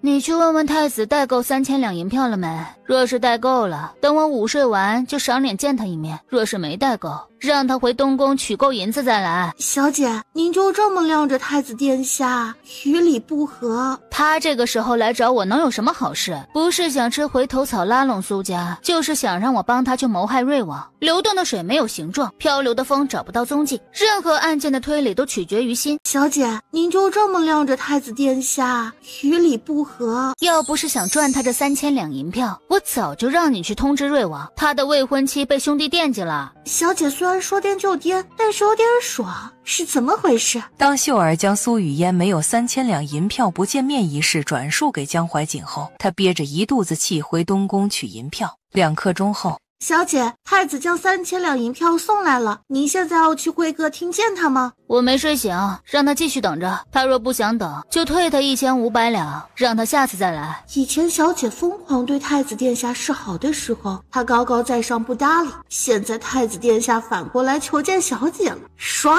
当等了1个多时辰的江怀瑾看到姗姗来迟的苏雨嫣时，气都不打一处来。太子殿下找我何事？孤知道你疯狂迷恋孤，心中更是非孤不嫁，所以那林鹤清主动向你示好，你才无动于衷的。孤也知道你这是在因为退婚一事而和孤置气呢。现在孤给你一个做太子妃的机会，你加入瑞王府后，把瓷瓶里的粉末每日在瑞王的饭菜里加上一点，等他没了之后，姑就10里红妆娶你，并让你做太子妃。待姑登基后，你就是母仪天下的皇后。我知道我有种脑干缺失的美，但你不能因为我美就给我吃这么硬的饼，我啃不动。苏雨嫣，这是你唯一一个能嫁给姑的机会，姑劝你好好把握。呀，太子殿下是不是看出来我有超能力了，所以才来找我干这种事儿？超能力？你有什么超能力？事事超出我的能力，所以我可干不来这事儿。不过呢，你若给我100万两的话，我可以为财作死一下。你要不要听听自己在说什么？姑为一国太子，这普天之下还没人敢向姑张口要钱。那怎么办呢？要不太子殿下报官吧，就说我勒索你100万银两，才肯出手帮你毒死瑞王。江怀瑾被他颠得头皮发麻。行了，面也见了，话也说了，我回了。太子殿下以后有什么天大的事儿，也不要再来找兄弟的妻子了，因为这样显得你色胆包天，也会收获很多负面情绪。这还是那个为自己要死要活的苏雨嫣吗？以前只觉得你不知廉耻，现在脑子还有点病。苏雨嫣，姑可就给你这一次机会，你最好不要耍小性子，好好的考虑考虑。太子殿下，除了生死都是小事儿，而且生活不仅有眼前的苟且，还有前任的请帖。所以你在我大婚的当天给我随1万两份子的钱哦，你若不随，我就看不起你。你人可以不来，份子钱可一定要到哦。他这是在欲擒故纵，还是被夺舍了呀？待江怀瑾离开后，苏雨嫣觉得江怀瑾说的有些道理，她是该好好考虑考虑。于是考虑了一小会儿的她，果断拿着桌上的瓷瓶去了瑞王府。苏姑娘找本王何事？倒也没什么大事。方才太子到府上找我，并给了我一瓶药，他让我加入瑞王府后，每日在你的膳食里下一点。他还承诺我，等我毒死你之后，就10里红妆的娶我，并让我当太子妃，以后当皇后。我这人呢，爱摆烂，怕麻烦，更不喜欢弯弯绕绕，所以呢，我选择打开天窗说亮话。我既和王爷有了婚约，而我父亲母亲既收了皇家的聘礼，也收了王爷的聘礼，那么你就是我的合法夫君。涉及性命攸关的事情，还是不瞒着对方的好。这毒药我给你放这儿了啊，你若想吃呢，自己往饭菜里加。行了，我回了。咱们大婚见。本王让灵夫送你。嗨，不用麻烦了。哦，对了，我突然想起个问题，顺便问问王爷吧。你说。瑞王府的花园大吗？很大，不知苏姑娘喜欢养什么花？若是府上没有，本王这就派人去寻。我不喜欢养花，我想做花，花矫情难伺候，别人都小心翼翼地照顾着，而他本身不高兴就死掉。你我大婚在即，所以王爷提前交代好瑞王府里的下人，我过门之后让他们小心地伺候着。若惹我这娇弱的富贵花不高兴了，我就一不小心死在瑞王府，让你们鸡犬不宁。大婚那日，本王8抬大轿10里红妆，瑞王府没有人敢怠慢苏姑娘。还有一事儿，我没有打算暗中毒死王爷，也算是救了王爷一命。王爷这些年战功赫赫，得陛下不少赏赐。既然我对王爷有救命之恩，我建议王爷用金钱冲抵救命之恩。江寒雨不说话了，要不是知道他自掏腰包救济了不少难民，他会以为他这么贪财是想着以后造反。这个不给没关系，就当我送王爷一命。还有件事儿，我得提前和王爷说清楚。方才我让太子在我大婚当天给我随1万两，如果太子那天真随了礼，王爷可要把这1万两给我哦。毕竟我自己拉下脸面凭本事要的，可不能给了王爷。我说完了，走了。就算你不开口，等我们拜了堂，本王也会让你执掌王府大权的。小姐，奴婢有句话想对您说，奴婢如果不说出来，心里难受。畅所欲言。小姐，您怎么直接当着瑞王府下人的面，就明晃晃说出了太子殿下让您毒死瑞王殿下的事情啊？奴婢深知下人们嘴有多碎，不出1个时辰，这个消息就传到太子殿下的耳朵里了。我怕风浪大，多大点事儿啊？太子知道就知道呗。为了彻底让太子歇了利用我对付瑞王的心思，这是最好的办法。还有，我今日出门看了皇历，皇历说今天一开门见山。您这也太开门见山了，历朝历代各皇子之间的斗争，哪有明晃晃的摆在台面上的？落日荣金，苏雨嫣到瑞王府告发太子让他毒死瑞王之事传到江怀瑾的耳中时，江怀瑾气得胸口发疼。该死的女人，淘气脾气还没完了，她这欲擒故纵玩的也太过火了。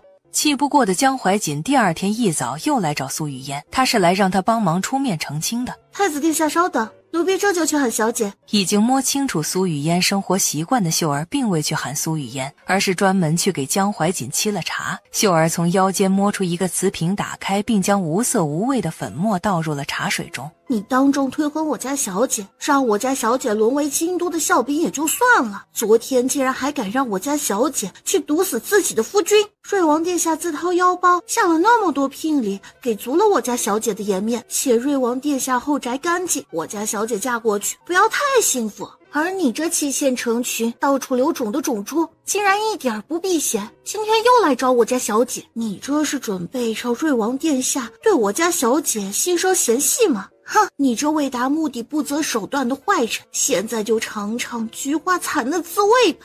太子殿下稍等片刻，小姐已经在梳洗打扮了，奴婢这就去接小姐过来。言落，秀儿去了茅房，秀儿取出苏雨嫣前些日子给她的防狼朝天椒喷雾，喷在了厕纸上。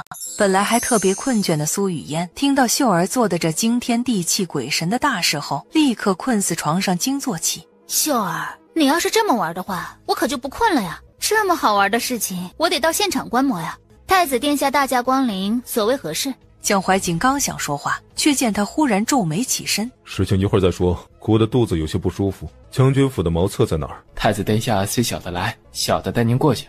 我这防狼喷雾辣椒水可是超级带劲儿，辣得你菊花残，满地伤，准备面对疾风吧你。江怀瑾离开后，秀儿立刻将下了泻药的茶水端走处理掉，然后将早已备好的替用茶盏放在原位。正当苏雨嫣悠哉悠哉地品着香茗的时候，就听茅厕方向传出几声响彻天际的惨叫。不一会儿，就见江怀瑾一改昔日仪态。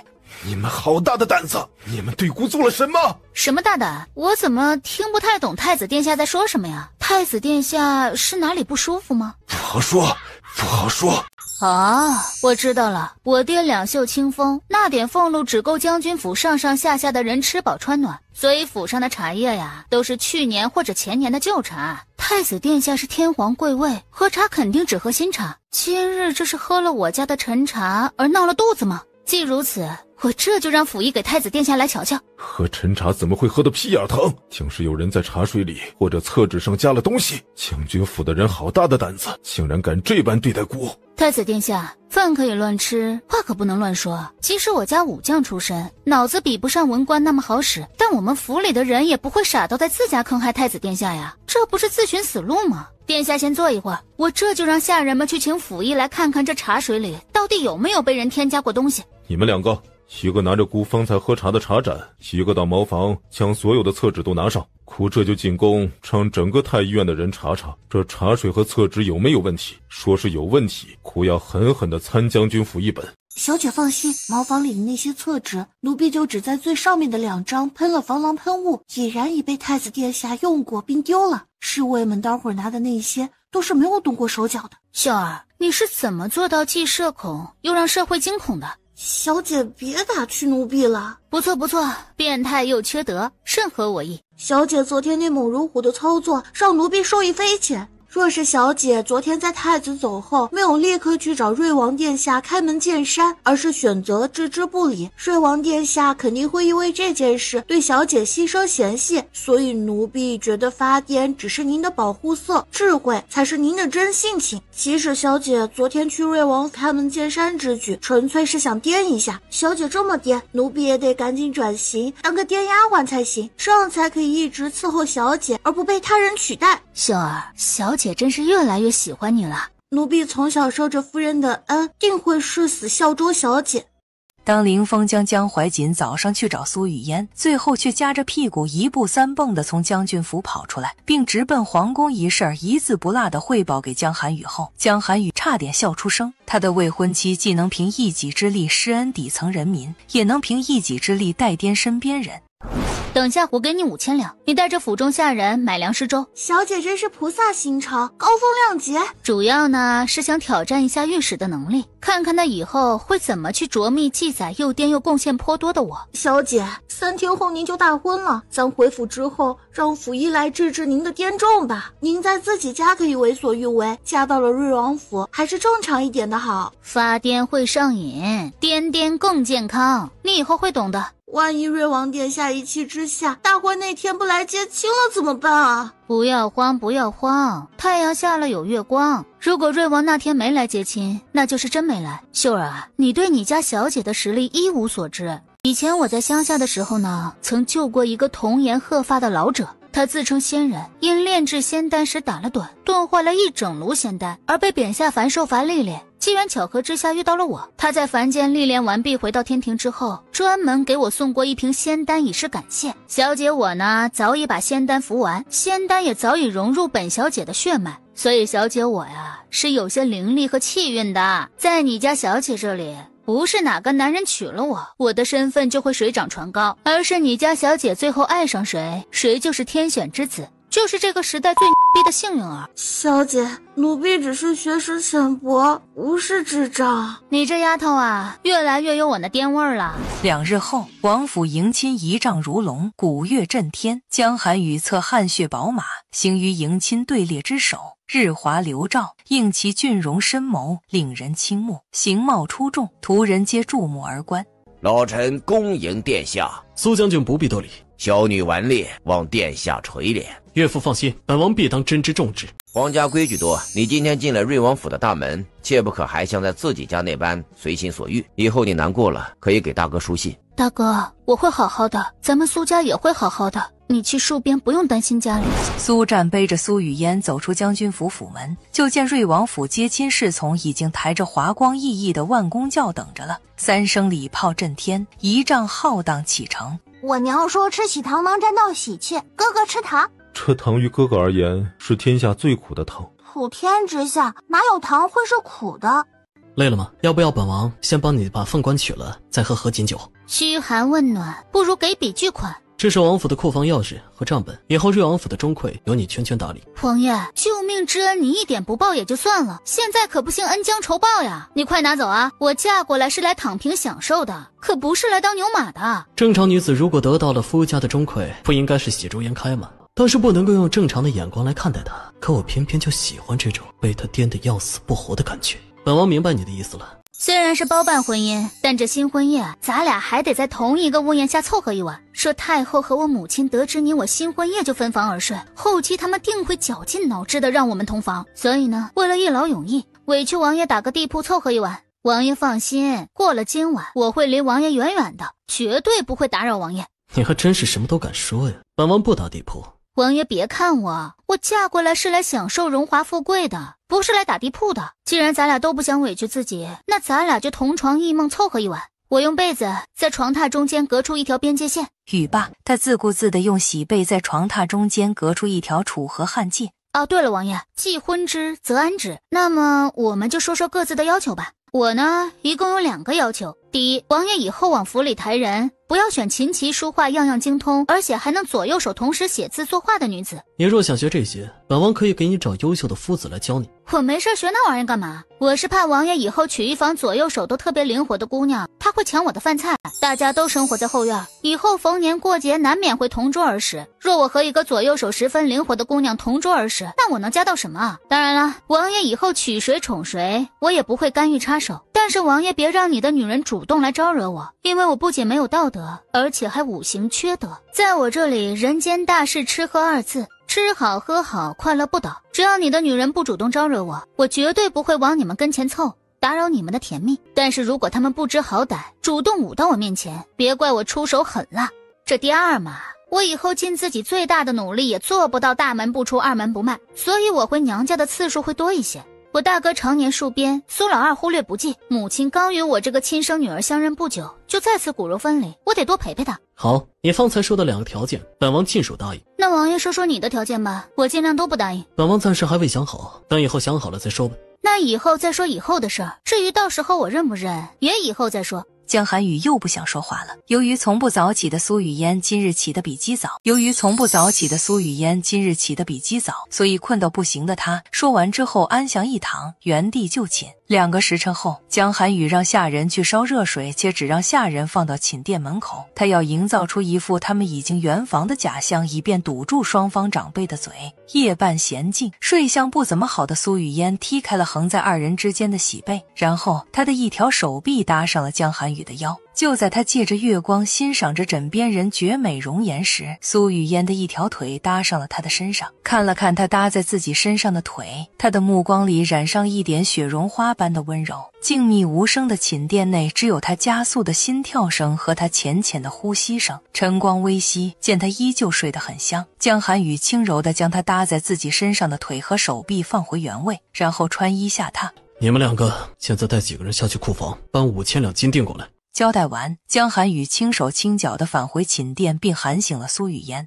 苏雨嫣，该梳洗打扮，进宫敬茶了。苏雨嫣不情不愿地睁开眼，她就看到原本横在两人中间的喜被跑到了床尾，她的起床气瞬间压不住了。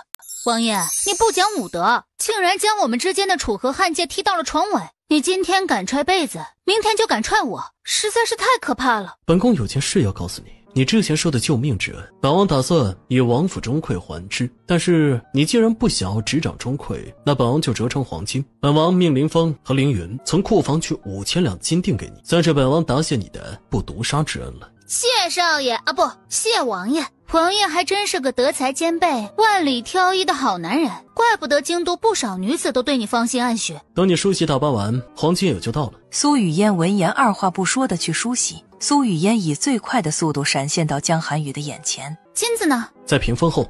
这2箱金元宝散发的金光差点闪瞎他那24K 钛合金眼。就冲王爷这格局，等你以后娶侧妃了，我来伺候她坐月子，否则这么多钱我受之有愧啊。该进宫了。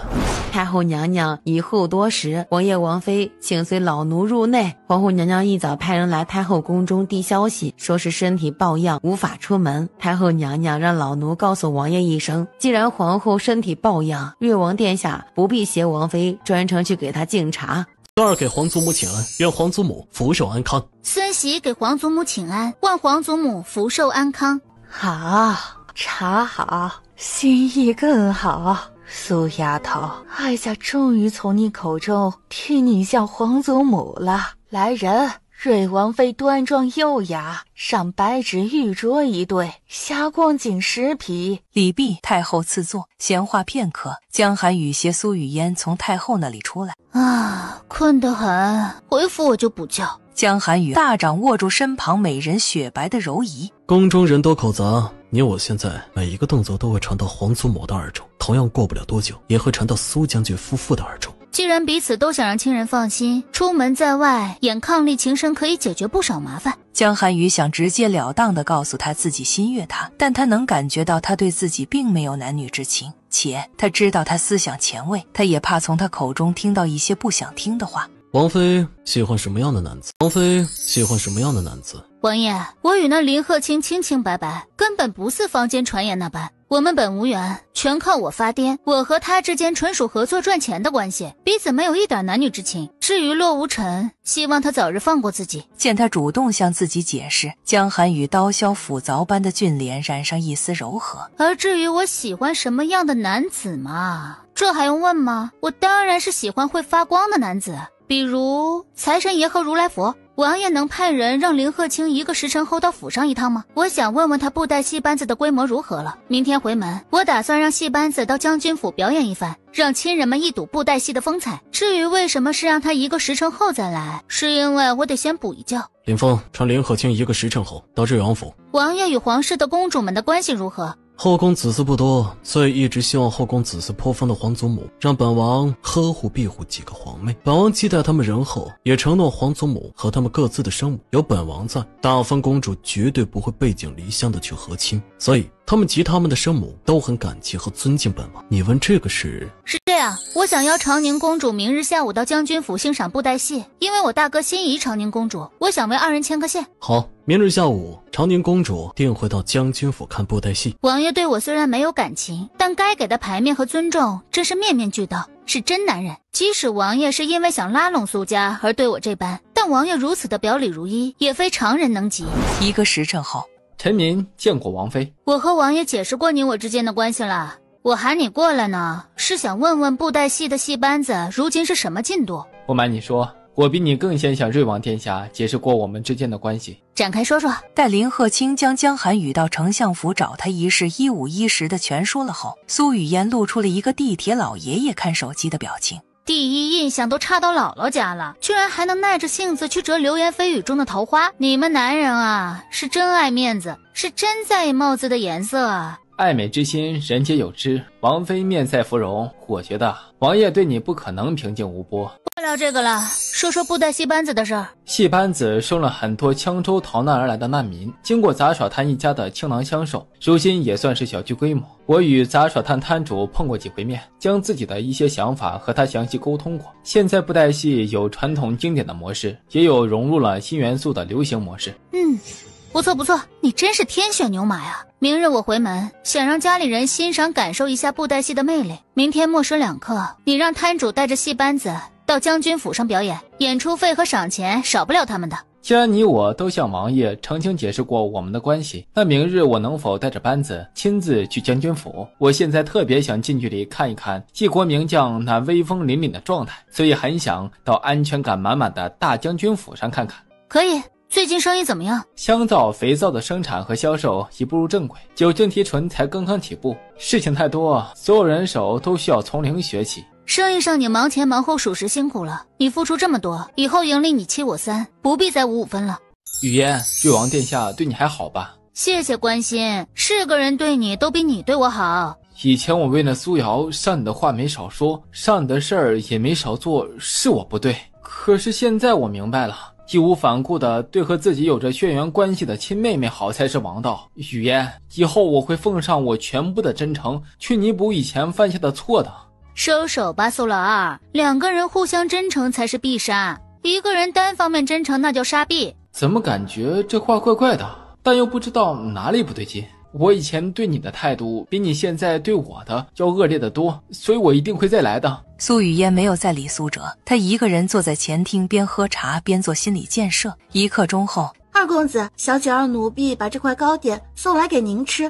阿妹她真是刀子嘴豆腐心，味道不错。二公子，这块糕点是小姐方才不小心掉地上的。她听说你一个人在前厅喝着茶，迟迟不愿意走，所以让奴婢捡起来给您送来当下午茶。没事，不管怎样，阿妹这也算是想着我了。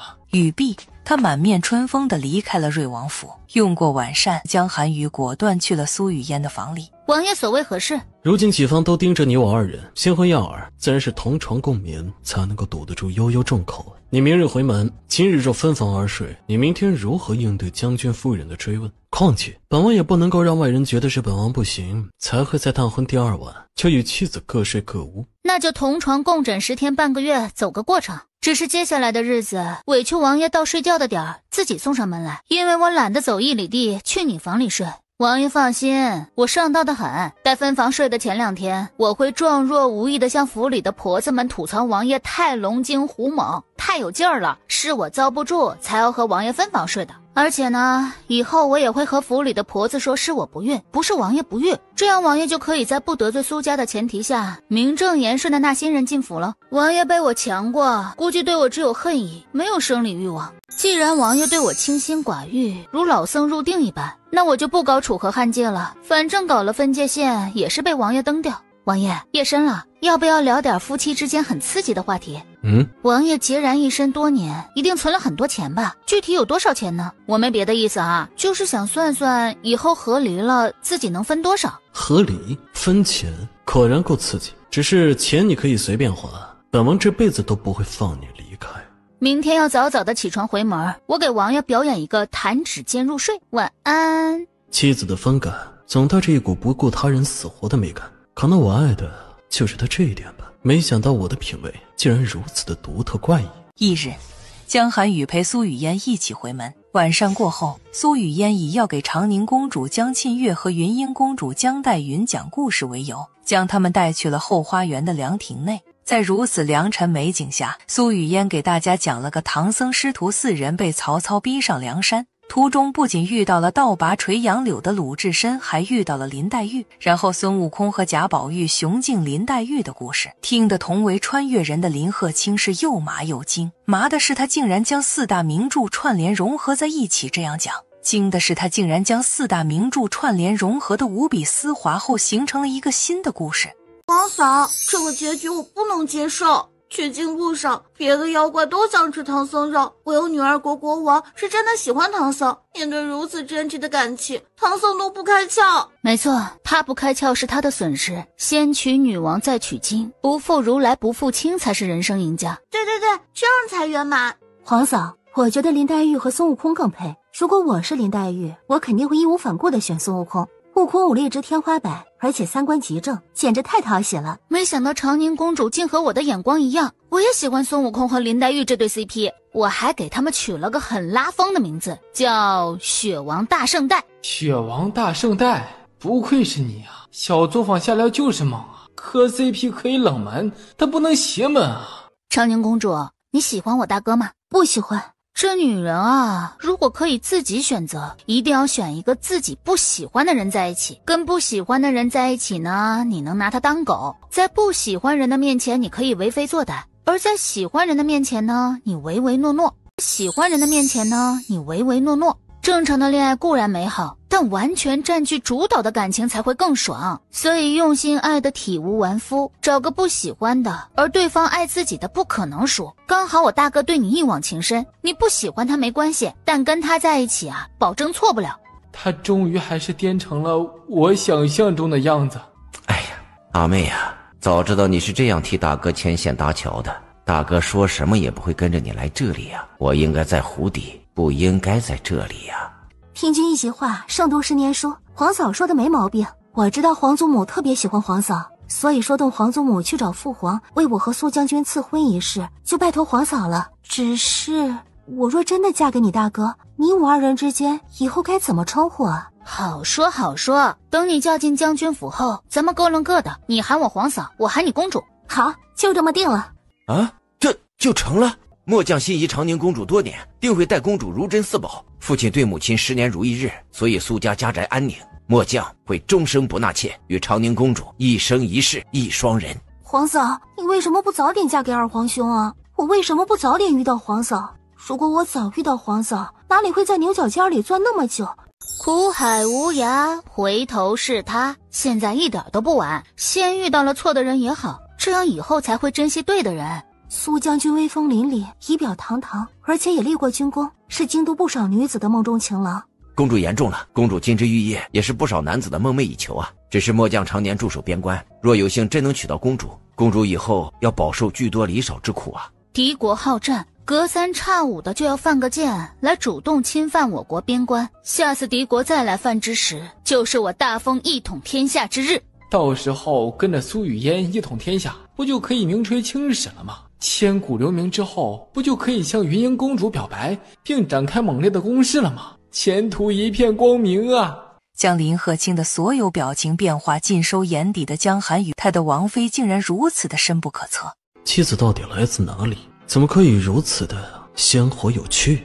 从将军府回到瑞王府已是明月高悬，这男人简直就是女娲毕设，又该逢场作戏喽。你方才在将军府给本王2个皇妹讲的那个故事的原版，跟你说出来的大相径庭，对吗？王爷的洞察力真是令人发指。本王想听听原版，你能够为本王讲一下原版是什么样子的吗？好说，我言简意赅，分别将这4个故事讲给你听。2刻钟后，他竟然能够丝毫地将这4个根本不沾边的故事毫无违和感地融合在一起。你觉得本王待你如何？在联姻这方面，王爷做的面面俱到，无可挑剔。王爷这招以诚待人，把我爹娘哄成了胚胎。我爹对你这个女婿十分满意，你成功的将苏家拉到了你的麾下。本王之所以给苏家泼天的体面和给你盛世婚礼，那是因为本王心悦你。若没有遇到心动的女子，本王这辈子都不会娶妻的。妈咪哄！我不管你是何方恶鬼，现在立刻马上从瑞王身上下来。本王没有被鬼上身，所以这桩婚事是王爷到御前要来的。这婚事是皇祖母找父皇定下的，不过皇祖母只是比本王快了一步，因为本王原本就打算第2天下了早朝就找父皇赐婚。是谁曾经信誓旦旦地说，本王宁愿娶一个带2个孩子的寡妇也不会娶你的？王爷，你脸疼吗？脸疼也好过心疼。本王是个有仇必报、有爱必求的人，不会因为顾及脸面而错过了你。没想到王爷是个又倔又有病的，果然，有些人成婚在一起是因为爱情，而有些人成婚在一起则是因为病情。身为后者的我们，让令巧言令色的我都有点难评。不是，王爷喜欢我什么呀？爱我癫，爱我闹，爱我脸比城墙厚。你对本王敢吆五喝六，怎么会放过苏瑶？所以本王一直都在观察你。通过观察，本王发现你是一个人不犯你，你不犯人，而且骨子里处处善良的人。一个人对弱者的态度反映了他内里的本质。你对崔雪路见不平拔刀相助，还对杂耍摊妇女救死扶伤，给他们生路。发癫只是你的保护色，大爱才是你的真性情。王爷还知道什么？世人皆迷于心机之术，却不知至刚易折，智巧成拙。真正通悟大道之人，皆以无为之心待人，以本色示人。打明牌的人是最可怕，也是最有实力的。那些直言不讳、行事磊落者，恰似明镜照物，善恶自显。他们并非不知权谋，而是深知同频者自会相聚，易道者终将远离。玩的就是阳谋。所以你在面对太子、皇后和世家女们的时候看似无招，实则任尔千般算计，亦难破此坦荡之举。你问本王喜欢你什么？可能第一次尝到女色的本王馋你那娇软的身子，也可能本王是因为你这大智若愚、扮猪吃虎、跳脱迥于常人的性子而怦然心动。不管本王到底喜欢你什么，既然本王爱了，那就会拼尽全力。王爷有此觉悟，至少是读了10万卷书，而且馋我身子这种话就这么水灵灵的说出来了。王爷的光明磊落也着实让我惊讶。食色性也，所以龌龊的心思肯定有。你聪慧过人，本王没有必要冠冕堂皇的去掩饰。在你面前，任何掩饰和欺瞒哄骗只会令你心生戒备。既然如此，倒不如将自己所有的心思都倾吐个干净。即便你如今不喜欢我，但也不会因此而对我心生反感。没错，食色性也。该说不说，王爷和洛无尘都是顶级男色。王爷是金贵高冷派的典型代表，洛无尘是温润如玉派的典型代表。你喜欢洛无尘？那倒没有，只是初次见面时，我的确有被他惊艳到。当然，我与王爷初次见面时，也有被王爷狠狠地惊艳到。本王会让你爱上我的。王爷真对我动了色心？本王觉得真心比色心更适合。不重要，王爷可知，在感情里被偏爱的都有恃无恐。既然王爷先动了心，那以后在我面前就不要以本王自称了。好，我这就干。大婚那日你提了要求，现在是我提要求。我的要求是你要如实回答我的问题。王爷问：你和林鹤清都是借尸还魂，对吗？我是9天玄女，此番是来人间历劫的。至于那林鹤清，我不太清楚，毕竟3界很大，我也不是每个人每个魂都见过。你别急，你再多编点，我不着急的。王爷真是心智如妖啊！我刚来到这里就中了魅毒，天不怕地不怕的我在王爷面前暴露了最真实的一面，被王爷猜到也就算了。你是怎么猜到林鹤清的？夜吃醋。你有婚期定下之后，我去丞相府找了他，从他那日的言行举止，今日因你的一些话而不断眼神变化及表情变化判断出来的。他背负着心悦你的名声，外人若不与他面对面交谈，并且将他在你面前的反应变化尽收眼底，是不可能察觉的。王爷这明察秋毫的本事真是无人能及呀！既然打开天窗说亮话了，那我也就直说了。王爷既然能判断出我和林鹤清是借尸还魂，必然也知道了一些事情，比如苏瑶凭空消失，以及林鹤清因我嫁给你而站对你麾下，所以我猜王爷也分析出了我有颠覆天下的能力。事实也正如你推断的那般，在这片大陆，我可以不费吹灰之力的翻手为云，覆手为雨，所以我们就相敬如宾，各自安好。我不会主动惹你以后的女人们，你也让你以后的女人们也别来自找屎吃，否则我板砖土屎，拍到他死。父皇佳丽3000，但他不仅子嗣不丰，而且还要绞尽脑汁的去制衡各嫔妃背后家族势力，如此劳心伤神，他的后宫依旧阴气不散。且我的生母也是3妻4妾的受害者，所以我这辈子要么不娶妻，要么娶令我怦然心动之人为妻，然后与他一生一世一双人。哟，没想到王爷不仅有病，而且还是个恋爱脑。像王爷这般又俊美又痴情的，但凡是个正常女人都爱上了，只可惜我不是个正常的。你来自哪里？你可是因为在原来的世界有了喜欢的人，所以才对我无感。我来自26世纪，上一世假如我有空去相亲，夫君肯定一大堆。上辈子搞事业太累了，这辈子我要享受当下。他竟然还想要多个夫君。王爷是真的心悦我，还是为了我背后的苏家和我绝对的实力以及林家的资源？二者兼有，但真的心悦你占9成。在林鹤清第一次去找你后，我就满心酸涩。那时我并不知道林鹤清是借尸还魂，我和爱界所有人一样以为那林鹤清是真的对你情深似海，而且那时我也并不确定你也是借尸还魂。哦，是吗？真心占9成？我怎么感觉王爷是个为了壮大自己的势力，什么谎话都能面不改色说出口的人？心口可以不一，但身体反应骗不了人。既然王爷说心悦我，那我亲自小试牛刀一下。就我们初次见面，王爷对我的厌恶程度，若是真的对我动情，身体必然是诚实的。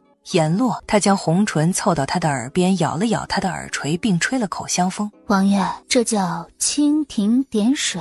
他的呼吸骤然急促，喉结微微滚动，素来从容的神情出现一丝裂痕，仿佛平静的湖面被石子打破。一股电流般的战力从脊背窜上来，像是细小的火花在血液里跳跃，激得他浑身紧绷，连指尖都忍不住蜷缩起来。初次见面时，就我对王爷做的那些事儿，若王爷表里不一，打心底里厌恶我，是不会有这么强烈的感觉的。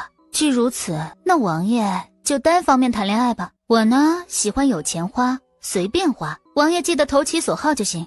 总有一天，我会让你爱上我。王爷开心就好，我困了，先睡为敬，王爷自便。翌日，你差个人把我画好的人体穴位图送给洛无尘。秀儿领命离去后，百无聊赖的苏雨嫣端坐在桌前，开始默写中医知识大典。夕阳西下，小姐，那些个高门贵女一边口口声声的说您不知礼义廉耻，一边自己使出浑身解数勾引瑞王殿下，好攀高枝，如此表里不一，简直令人作呕。展开说说怎么个事儿？奴婢方才上街给小姐买您爱吃的那家零嘴，看到不少难民都往城东跑去，说什么今日城东来了位貌若天仙的贵女，亲自施粥，瑞王殿下隔三差五的就会亲自到城东为难民施粥的地方看看。奴婢当即就明白，那是某个妖艳贱货故意接近瑞王殿下，并想勾引瑞王殿下呢。到了才发现那女子是赵清堂，而且她那哪是施粥啊，她盛一碗粥看3次瑞王殿下。他以赵家的名义，在瑞王殿下往常施粥的粥棚对面明修栈道，暗度陈仓呢，真是不要脸，满嘴仁义道德，却做着臭不要脸的事儿。瞧你那义愤填膺的模样，怎么瑞王和他眉来眼去了？奴婢在现场看了好久，王爷他从始至终都没与赵清堂对视过。听了你的分析，我决定再分析分析。小姐，外面那些妖艳贱货都开始往王爷身上生扑了，您不能这么无动于衷啊！王爷是天皇贵胄，还有颜有钱，且后宅干净，所以以后大抵会有越来越多的女子打王爷的主意，怎么办啊，小姐？那风光大办？小姐，你莫要再与奴婢开玩笑了，你要有所行动才好啊！怎么个行动法？你想让我使出浑身解数的去讨瑞王欢心，让我小鸟依他，以他为天，以他为中心？秀儿，你记住，靠山山会倒，靠男人会脑残、脑瘫、脑萎缩。女人嘛，只为自己努力搞钱，不为男人丢掉尊严。秀儿啊，你以后呢，可以图男人的钱和颜，但千万别图他的真心。图男人的真心啊，是不幸的开始。1个时辰后，王爷来了。雨嫣，这是京都首饰店最贵的一套头面，你且看看喜不喜欢。若入不了你的眼，我命匠人按照你的喜好去量身定制。不用看了，既然是最贵的，那我肯定喜欢。雨嫣，我对那赵清堂无感，今天也命林峰警告他，以后离瑞王府的人和事远一点。虽然苏雨嫣压根儿就没吃醋，但无所事事的她的好奇心被勾了出来。她想试试自己与大风第一高手之间差多少。王爷定是18般武艺样样精通，才惹得赵清堂如此不顾矜持的来倒贴。坊间都说王爷是大风第一高手，所以我想与王爷切磋一下。王爷除了不要用内力之外，要真材实料的和我对打。妻子怎么可以如此与众不同？好，那便依你所言。王爷可别放水哦。语罢，他骤然出手，身形如电，一记凌厉的手刀直劈江寒雨咽喉。江寒雨侧身一让，掌风擦颈而过，同时右拳直冲他肋下。苏雨嫣腰肢轻折，竟如柳絮般飘然避开，顺势旋身，一记鞭腿横扫而去。江寒雨不避不让，猛然沉肩撞入他怀中，同时右肘一顶，逼得他踉跄后退。夫人，承让了。王爷竟然只用了37招将我拿下，果然够强。怪不得王爷是京都无数女子的梦中情郎。望着他纤细的背影，江寒雨眼中闪烁着惊讶，因为刚才的那场对弈，自己可是使出了浑身解数，而他竟然能与自己过上37招，他真是深不可测。小姐竟然有如此身手，你回将军府9月有余，奴婢竟然没有看出来啊！乡野村间多世外高人，我命好，回府以前遇到不少贵人，努力学了很多东西。你之前没看出来呢，那是因为我想明白了，根本没必要像以前那样努力啊。当一个人在年轻的时候就将吃喝玩乐、躺平享受作为人生信条，那么当他老了，就会发现人生基本上没什么遗憾了。别人60岁开始躺在太师椅上摇着蒲扇养老，而我16岁就过上了养老般的生活，这叫少走44年弯路。小姐神逻辑。于嫣，你曾说过嫁进端王府来是来享受的，还说过你喜欢有钱花随便花。我仔细地琢磨了这些话，然后前几日就命人做了这个。这是什么？映入眼帘的是一束用纯金锻造的牡丹花。真花你大抵是懒得打理了，直接给金锭又显得不用心。这般将纯金和珠宝结合起来当做礼物，你可还喜欢？但凡值钱的都别问，问就是喜欢。我命人把所有品种的花都结合珠宝做点缀，打造出成了金花。其余品种的金花，林峰明天给你送到房中。我问了一些人，他们说女子都蛮爱花的，这些花不会枯萎，不需要你打理。不管你喜欢什么品种的花，随时随地都能够拿出来看。没想到王爷这单方面谈恋爱谈得还挺起劲儿。世人皆知真心难得，可真心这东西总要有一人先去有所行动。若我能够以真心换得你心，那我愿意先将其抛出任你查阅。挺好，做得不错，思想也不滑坡，再接再厉哦。你是不信我会只对你一人从一而终？3妻4妾的世道，你又是堂堂亲王，可脑子里是有多有水，才会相信男人新鲜感时期许下的誓言？咋的？上帝把智慧洒满人间，就我脑残打个伞呗？虽然他的肺腑之言很难令他信服，但江寒雨从不服输，反倒越挫越勇。王爷先去休息吧，我得把之前承诺洛无尘的医书尽早写成书册给他，早点清完债，早点一身轻松。你忙你的，我沐浴过后就睡。好。1刻钟后，雨嫣，我来找你帮个忙。什么忙？我几次征战沙场，右胸有一道触目惊心的伤疤，王妃无所不能，所以想要让王妃帮我看一看，能否将这狰狞的疤痕淡化一些。我怎么感觉王爷这是醉翁之意不在酒啊？我劝王爷不要勾引我，因为我现在正是情窦乱开的年纪。见我这副皮相能够入得了你的眼，那我也放心了。面对顶级男色，我从来不是什么经得起诱惑的好东西。怎么，再多给你看看？他好撩啊，身材撩，声音更撩，既然有这好事儿，不看白不看。好啊，这才多大点儿。雨嫣方才说什么事儿啊？王爷以为是什么啊？王爷该不会以为是脑子里有黄料，看什么都带点颜色？坦白局，我现在回答王爷方才的话，就王爷这皮相，碾压世间所有男人。只是王爷真如坊间传言那般不近女色。自亲眼看着母亲惨死的那天起，我便是沉默寡言，孤僻冷漠。这20余年，我唯一有来往的女性便是皇祖母。从我出生到现在，和我行过夫妻之礼的女子只有你。既然洁身自好的王爷主动送上门，我哪有矜持端着最后便宜其他女人的道理？就算王爷以后会往府里抬其他女人，那他们也得用我已经用过很多次的追。就在江寒雨还在因他的虎狼之词面红耳赤之时，苏雨嫣葱白的手指勾着他的亵裤，倒着往床榻走去。江寒雨每一滴血液都兴奋疯狂地乱窜，仿佛随时都会突破身体的极限。这可是王爷主动送上门来让我睡的。上次没能完全感受到王爷的体力如何，这次王爷可别让我失望哦。此时此刻，江寒雨的目光里都是露骨的欲望，他灼热的视线落在他身上，火星子一般，使他感觉有些燥热。随性而活的苏雨嫣低头吻上了他的唇，难舍难分了3个时辰后，他在他爆发之后失了声。他穿衣下榻去叫了水。雨嫣，好生歇着，等我下早朝回来帮你沐浴。筋疲力尽的苏雨嫣懒洋洋地回了个雨嫣，该起床用膳了，用了膳才睡，可好？王爷的体力是这个，倒是辛苦雨嫣了。你的嗓子还有点哑，我待会儿命府医煎一帖药送过来。不用，我有效果奇快的润喉药。饿了，吃饭。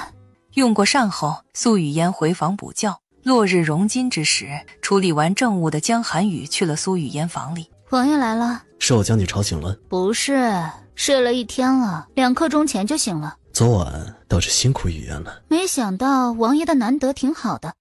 的确蛮累的。下次。王爷，你知道我现在对你是什么看法吗？是何看法？以前呢，我总是男人为身外之物，可经过昨天，我觉得，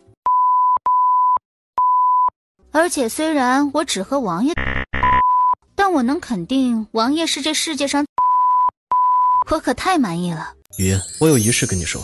你说。羌州旱灾严重，前些日子父皇虽然减免了羌州的赋税，并派去了一批官员前去赈灾，但效果却并不理想。如今越来越多的难民逃难到了京都，逃亡路上饿死半路的人大有人在。即使有幸活着到了京都，拖家带口的百姓靠着施粥，也只能够保证不被饿死。全国各地粮食产能都不好，加上时时刻刻都要提防敌国来犯，朝廷每年都还要花一大笔钱用在养兵上。羌州旱灾，朝廷拨款800万两赈灾，仅仅康王一个就贪污了500万两。如今国库并不充足，羌州的旱灾问题令父皇头疼不已。今日早朝之上，父皇让文武百官集思广益，商讨羌州旱灾的问题。父皇为此愁得鬓边又添了白发，皇祖母也跟着吃不好睡不好。所以明日早朝，我准备向父皇毛遂自荐，亲自到羌州赈灾，早日帮羌州的百姓解决这一难题。新婚燕尔，就让你经历离别，倒是委屈你了。我不委屈，但我看王爷好像有点委屈。我不舍与你生离，但我是亲王，家国大义面前不得不如此选择。大封有王爷这般大局观的人，实乃国之幸事。王爷到羌州准备如何赈灾？羌州旱灾主要是那一带抗旱依赖天命，缺乏有效的灌溉技术，所以我打算到那里因地制宜，带领组织灾民兴修水利。王爷挺厉害的，不仅武能保家卫国，文也能兴国安邦。兴修水利和开发灌溉技术的确是很有效的办法，但我这里有一个同样有效的办法。我手中有很多耐旱和高产的农作物，配上到羌州实施发展灌溉技术，能彻底解决羌州旱灾的问题。待羌州恢复如初了，可以将这些高产的农作物推广普及全国。我与王爷一同前往羌州，为百姓们重建家园。你曾说过，嫁进润王府是来享受的。羌州与京都隔着千山万水，车马颠簸，所以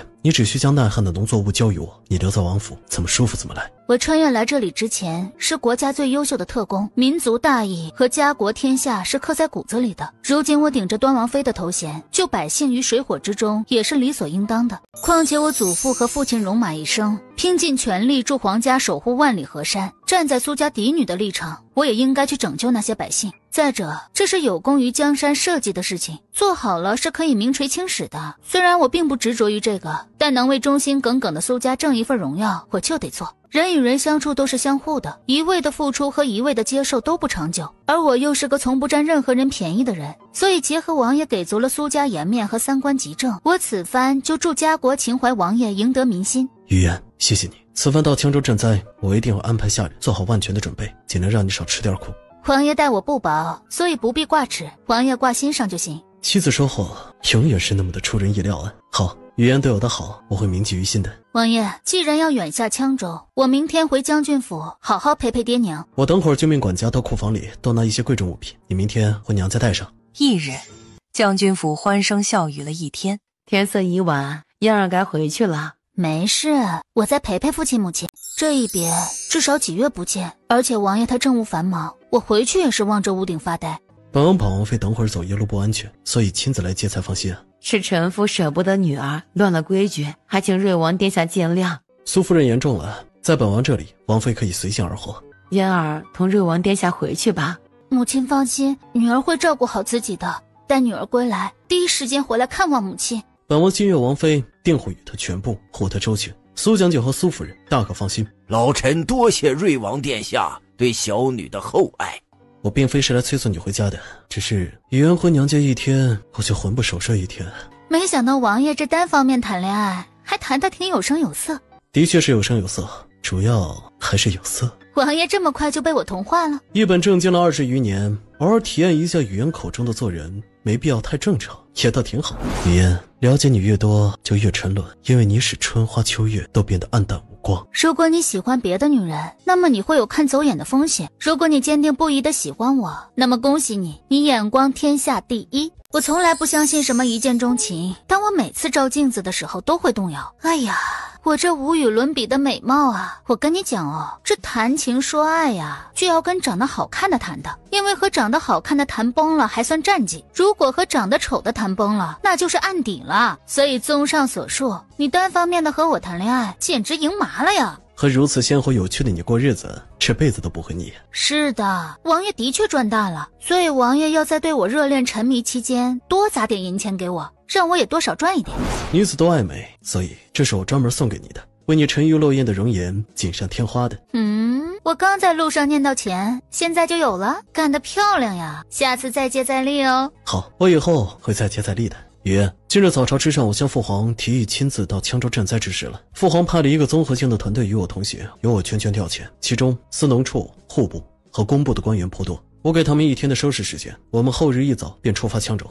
羌州灾情刻不容缓，我猜到王爷主动揽下这差事之后，会尽快出发，所以我明天1天要把之前答应给洛无尘的医学知识全部完成。下午时分，林鹤卿来找你，我让人告知你去了将军府，他说他明天再来找你。雨嫣，此事过半，该睡觉了，明天再写。也好，林鹤卿来找我，多半是想着跟我们一起去羌州赈灾。他一心想扬名立万，此番于他而言也是个机会。他本事不小，若跟着我们去赈灾，能帮王爷不少忙。雨嫣若想让他一同前往，那便让他去。苏雨嫣应了一声，然后准备上榻睡觉。岂料江寒雨大掌包住他的小手摩挲起来，知道他想干什么的苏雨嫣直言直语：明天我要把医书赶出来，所以今晚不来了。雨嫣让我独守空房1整天，难道不应该补偿我一下吗？没想到王爷是正式的地位，妾室的气度，勾栏的做派，外事的手段。语言深不可测，也眼高于底，我能够让你入得了眼的，也就只有银钱和男色了。我也没有想到自己有一天会使出浑身解数求一个女子垂爱，而且还是用这种手段。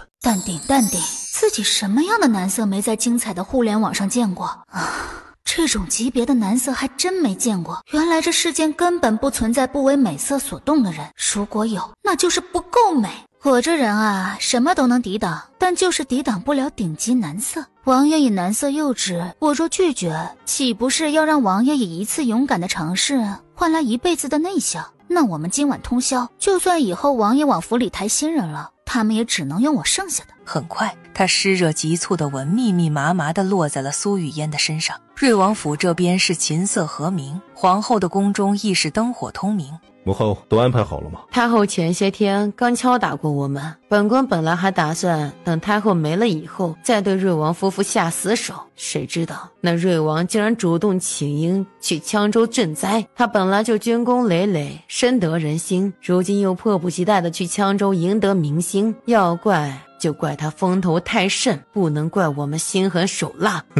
瑞王，你娶了苏雨嫣，得到了苏家的支持，本就如虎添翼，但你却还千方百计的去赢民心，这不是明摆着要和姑争皇位吗？既然是你自己找死，那姑这次就让你有去无回。卖力一宿的江寒雨如上次那般将他伺候好后去上了早朝。回府，江寒雨给他沐浴、喂水、涂药、揉腰，行云流水，一气呵成。别人是长得吓人，而王爷是别的吓人。我很满意。昨晚倒是辛苦雨嫣了。半个时辰后，门房来通禀说是林鹤卿求见。王爷，臣民知道此等小事不必麻烦您，只需王妃拍板即可，所以您继续处理政务，臣民说与王妃听就行。有点礼貌，但不多。王妃，昨日早朝之上，陛下同意了瑞王殿下提出的去羌州赈灾一事，你带上我吧，我可以出钱又出力，你知道的，我直跨多年，现在急需一些贡献，这样才配得上云英公主。你我的脑子里有着几千年的智慧结晶，而我的空间里也有耐旱高产的农作物种子。此行由你去辅佐王爷赈灾，定能事半功倍。由你去辅佐王爷赈灾，定能事半功倍。还不是，你怎么把我们借尸还魂的秘密就这么水灵灵的说给瑞王殿下听了？瑞王殿下是人中龙凤没错，但你这恋爱脑也太让我失望了。我恋爱脑？你脑子要是不用，就捐给火锅店。我这精神状态，别说爱上谁，没捅谁就不错了。你都说了这是秘密，我怎么可能说给你我之外的第三个人？是王爷自己猜到的？不然呢？瑞王殿下的洞察能力和判断能力简直登峰造极。燕姐啊，若你没有万能空间，咱们两个加起来估计都斗不过王爷这个古人。即使没有空间，那我还有脑子。他是亲王，还是大封皇室中仅剩的2位皇子之一，又满腹经纶，用兵如神，深知各种谋略，且还有兵权和太后撑腰。皇权时代，权力决定一切，咱们若是没有外挂，怎么可能斗得过他？是道德的沦丧，还是智障在抬杠？瞒天过海，声东击西，暗度陈仓，假道伐国，假痴不颠，上屋游梯，栽赃陷害，挑拨离间不会吗？再不济，美人计、空城计、反间计、苦肉计，连环计做不来吗？智者千虑必有一失，愚者千虑必有一得。一计不成，那就再生一计。若他实在是个刀枪不入的，那就下蛊下毒控制他，然后自己再出手相救，做他的救命恩人，让他感恩戴德。总之呢，你可以说你自己不行，但你不能说我不行。所以自己刚才为什么要和这天下第一毒嘴理论？燕姐真乃是缺德考试满分学员，放过我吧，我这支仗以后再也不敢和你抬杠了。行了，不跟你贫了，我们明天一早出发羌州，你回去收拾东西。得嘞。王爷，长宁公主和云英公主求见。带他们进来。皇嫂，我和皇姐也要随你们一起去羌州赈灾。我们两个昨天到皇祖母那里缠了她1天，在我们的软磨硬泡下，皇祖母最终同意了我们随皇兄皇嫂一起去羌州。羌州一行会吃不少苦，给我一个带你们去的理由。羌州偏远荒芜，你带上我们，路上可以大饱口福哦。皇嫂，国家有难，匹夫有责。我和皇姐平时在后宫里不是抚琴就是刺绣，无聊得很。我们想借此机会为百姓做一些力所能及的事情，你就带我们一起去嘛。早这样说不就好了？只是你们真的做好了吃苦的准备吗？皇嫂都不怕苦，我们也不怕。既如此，你们也回去收拾东西，明天一早城门处集合。他们相继离开后，苏雨嫣继续奋笔疾书，终于写完了。秀儿，将这医书给洛院判送去。半个时辰后，小姐，奴婢已经将您方才给的3本医书都送到了洛院判手上，知道您明天动身前往羌州赈灾，洛院判他托奴婢给您带句话：此去山高水远，好好照顾自己。秀儿此言一出，江寒与周身的气压骤降。府上的府医是一个医术登峰造极的，此番我已经让府医随行，定会照顾好雨嫣。雨嫣今日当着皇妹和林鹤卿的面说我也挺好的，是不是雨嫣对我也有一点点动心呢？哦，这个问题嘛。好，雨嫣，回答我。我铁石心肠，还没对王爷走心。其实若不是赐婚，我这辈子都不打算嫁人。不过眼下我们既然已经喜结连理，受王爷10年如一日的对我好，并且不往府里抬人，我可以和王爷一直做夫妻。但王爷往府里抬人那日，那必定是我们和离之时。王爷曾向我许诺过，这辈子只和我比翼双飞。所以到时若是王爷出尔反尔，那么和离之后，我会把瑞王府的库房搬空，作为你对我的补偿。君子一言，驷马难追，我绝对不会做出出尔反尔之事。雨嫣现在对我无感没有关系，我会努力让雨嫣爱上我。就喜欢王爷这种没苦硬吃的倔驴状态。翌日一早，瑞王殿下，臣女听闻您要远赴羌州赈灾，所以特地到庙里为您求了平安符。赵清堂，本王妃还站在这里，你就敢贴脸勾引？你好歹在本王妃不在场的时候才对着瑞王发骚啊！既然你故意让本王妃难堪，那就别怪本王妃打开天窗说脏话。臣女知道瑞王殿下对王妃宠爱有加，臣女不仅不会争风吃醋，还会伏低作小，以后定会和瑞王府后院的所有女人们和平共处。赵姑娘真是人面不知何处去啊！王妃曾经也高调示爱过，现在有何理由说臣女不要脸？王妃只许州官放火，不许百姓点灯吗？瑞王妃，你凭什么打人？我知道你很生气，但你先别生气。我看似是打了你，实则是在帮你。少歪理邪说，你竟因为善妒而不顾身份的打朝廷命官之女，身为亲王妃如此善妒，成何体统？对啊，我就是善妒。瑞王是我一个人的，我不会和任何人共享男人，所以我会平等的毒打以后每一个嫁进瑞王府的女人，而且是1天打3顿。我看你一门心思的想嫁进瑞王府，刚才是在帮你提前适应瑞王府的后庭生活。怎么会有女子会承认自己善妒？瑞王殿下，臣女爱慕您有什么错呢？何以沦落到要挨打的地步？你想嫁给本王？自臣女几年前见到瑞王殿下的第一眼起，就深深的爱上了殿下。如今几年过去了，臣女依旧对瑞王殿下一往情深，所以臣女就算是嫁给殿下做妾，都心满意足。既然你这么喜欢给人做妾，那待本王从羌州赈灾回来，就给你寻一门大户人家的贵妾当当。你若不想嫁入世家当妾，本王从羌州回京之前，把自己嫁了。这家伙太损了啊！不好意思，我这人呢一般不笑场，除非真的忍不住。瑞王殿下怎么可以如此对待臣女？本王娶妻纳妾开枝散叶，这种私事岂有你来指手画脚？再有下次，本王割了你的舌头。夫人，我们出发吧。扶本王飞上马车。是，夫人。赵清堂，你放心，我不会眼睁睁看着你给人做妾的，我会闭上眼的。语言，以前是二哥亏欠你太多了，以后任何人欺负你，二哥都会义无反顾的替你讨回公道。此行山高水远，你路上小心点。哦，原来不干人事的苏老二洗干净改刀，下油锅炸至两面金黄，如此回炉重造一下，也还是让人喜欢不起来。阿妹肯理我就好，怕就怕你不理我。阿妹看你还愿意数落我，我也就放心了。王爷，出发吧。于言，我这辈子只要你一个。好的好的，王爷开心就好。妻子太过清醒且有主见，可这以蓝色诱之和以银钱悦之的路子，任重而道远。一行人行至人烟稀少的密林，太近了，不对劲。这些年，皇后为了给太子扫除障碍，残害了多少皇室血脉，而太子前些日子也急着找我毒杀你。他们母子二人既然对王爷动了杀心，那么我猜他们肯定不会放过王爷这次远赴羌州的机会。早就料到皇后母子会安排人在途中除掉我，所以我也做了万全的准备。我若不能护你无虞，怎敢让你陪我一起去羌州？江寒雨话音刚落，四面八方传来了一阵脚步声。王爷，此事现身了，此事现身了。嚯，这么多人，六大门派围攻光明顶吗？这是我们一行人的身手都登峰造极，且这十方阵阵法需这些人同修10年方能成事。一旦发动，如天罗地网。瑞王此番带着几个手无缚鸡之力的拖油瓶，和送死没什么区别。江寒雨冷笑一声，唇中吐出一句和本王护好车里的王妃后，他身影如幻地率先冲向死士。江寒雨剑走游龙，招式快很准，剑光如匹练横扫，速度之快让人目不暇接。语言是在车上等得不耐烦了吗？这批死士身手不凡，难缠了点，让你久等了。穿过这片树林就到云来镇了。累了吧？怎么不等我来助你一臂之力呢？语言肯长途跋涉陪我到羌州，我就已经倍感亏欠语言了，所以其余的事情我又怎舍得你受累呢？往后余生，不管遇到多少突发情况，我都会像今日一样护语言无虞。坐了一天马车，等下到客栈得好好歇一歇。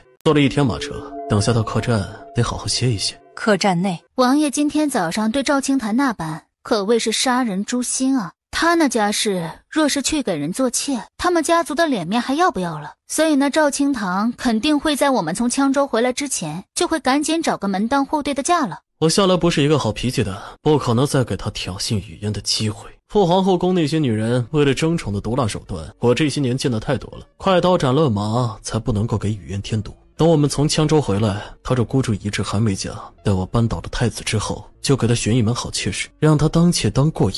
没想到王爷和我一样缺德，这个世上竟有和我如此同频共振之人，这叫不是一家人，不进一家门，一个染缸出不了两种色。王爷，你要的东西到了，看看是否喜欢。打开盖子，一柄做工精美的缂丝团扇映入眼帘。这柄葛丝团扇乃是特制，以通经断尾古法，耗时多日方成。王爷日理万机，以后别忘了继续挖空心思的讨我欢心哦。还以为你会说以后不必挖空心思了呢。我从小就很羡慕爹疼娘爱的家庭，如今我有了家，定会用心经营。语言，我会千方百计地宠着你，把你宠成孩子。好的，王爷可要牢牢记住你说的话，可不许食言哦。语言，现在才亥时一刻。王爷每次送完我价值连城的礼物之后就想做，怎么说呢，就很像嫖资。我想当世界首富，羌州一趟，我打算和林鹤清再合作做一点其他生意。明天我打算和林鹤清聊聊发展其他生意的事宜。所以呢，今晚不来了，因为太色的女人干不成大事儿。语言可以和我合作，我可以让你用最短的时间成为世界首富。哦，是吗？王爷的麾下是有不少富商吗？我创办了无相阁。言落，他与他讲了无相阁的规模和涉及的领域。好一个深藏不露的商业帝国，这他妈要是放在现代也是全球连锁，遍布天下，无人不知的企业龙头啊！我看到克斯团扇的时候还在想，若是王爷照这个速度和标准送下去，瑞王府是不是到不了过年就得卖了还债？送你的这套东西对于我而言是9牛1毛。王爷愿意把钱花在我身上吗？我可以把我的私人印章给你，有了它，你能够调令无相阁的所有人和所有钱。王爷早说自己这么有钱呢！从现在开始，王爷可以结束单方面的谈恋爱了，因为我要和王爷谈一场双向奔赴的恋爱。王爷，我们会有钱人终成眷属的，与其自己干大事，不如办干大事的男人。言落，他一个翻身俯身，然后印上他的唇。王爷，好好。一夜欢愉过后，精疲力尽的苏雨嫣趴在江寒雨的身上。我好喜欢。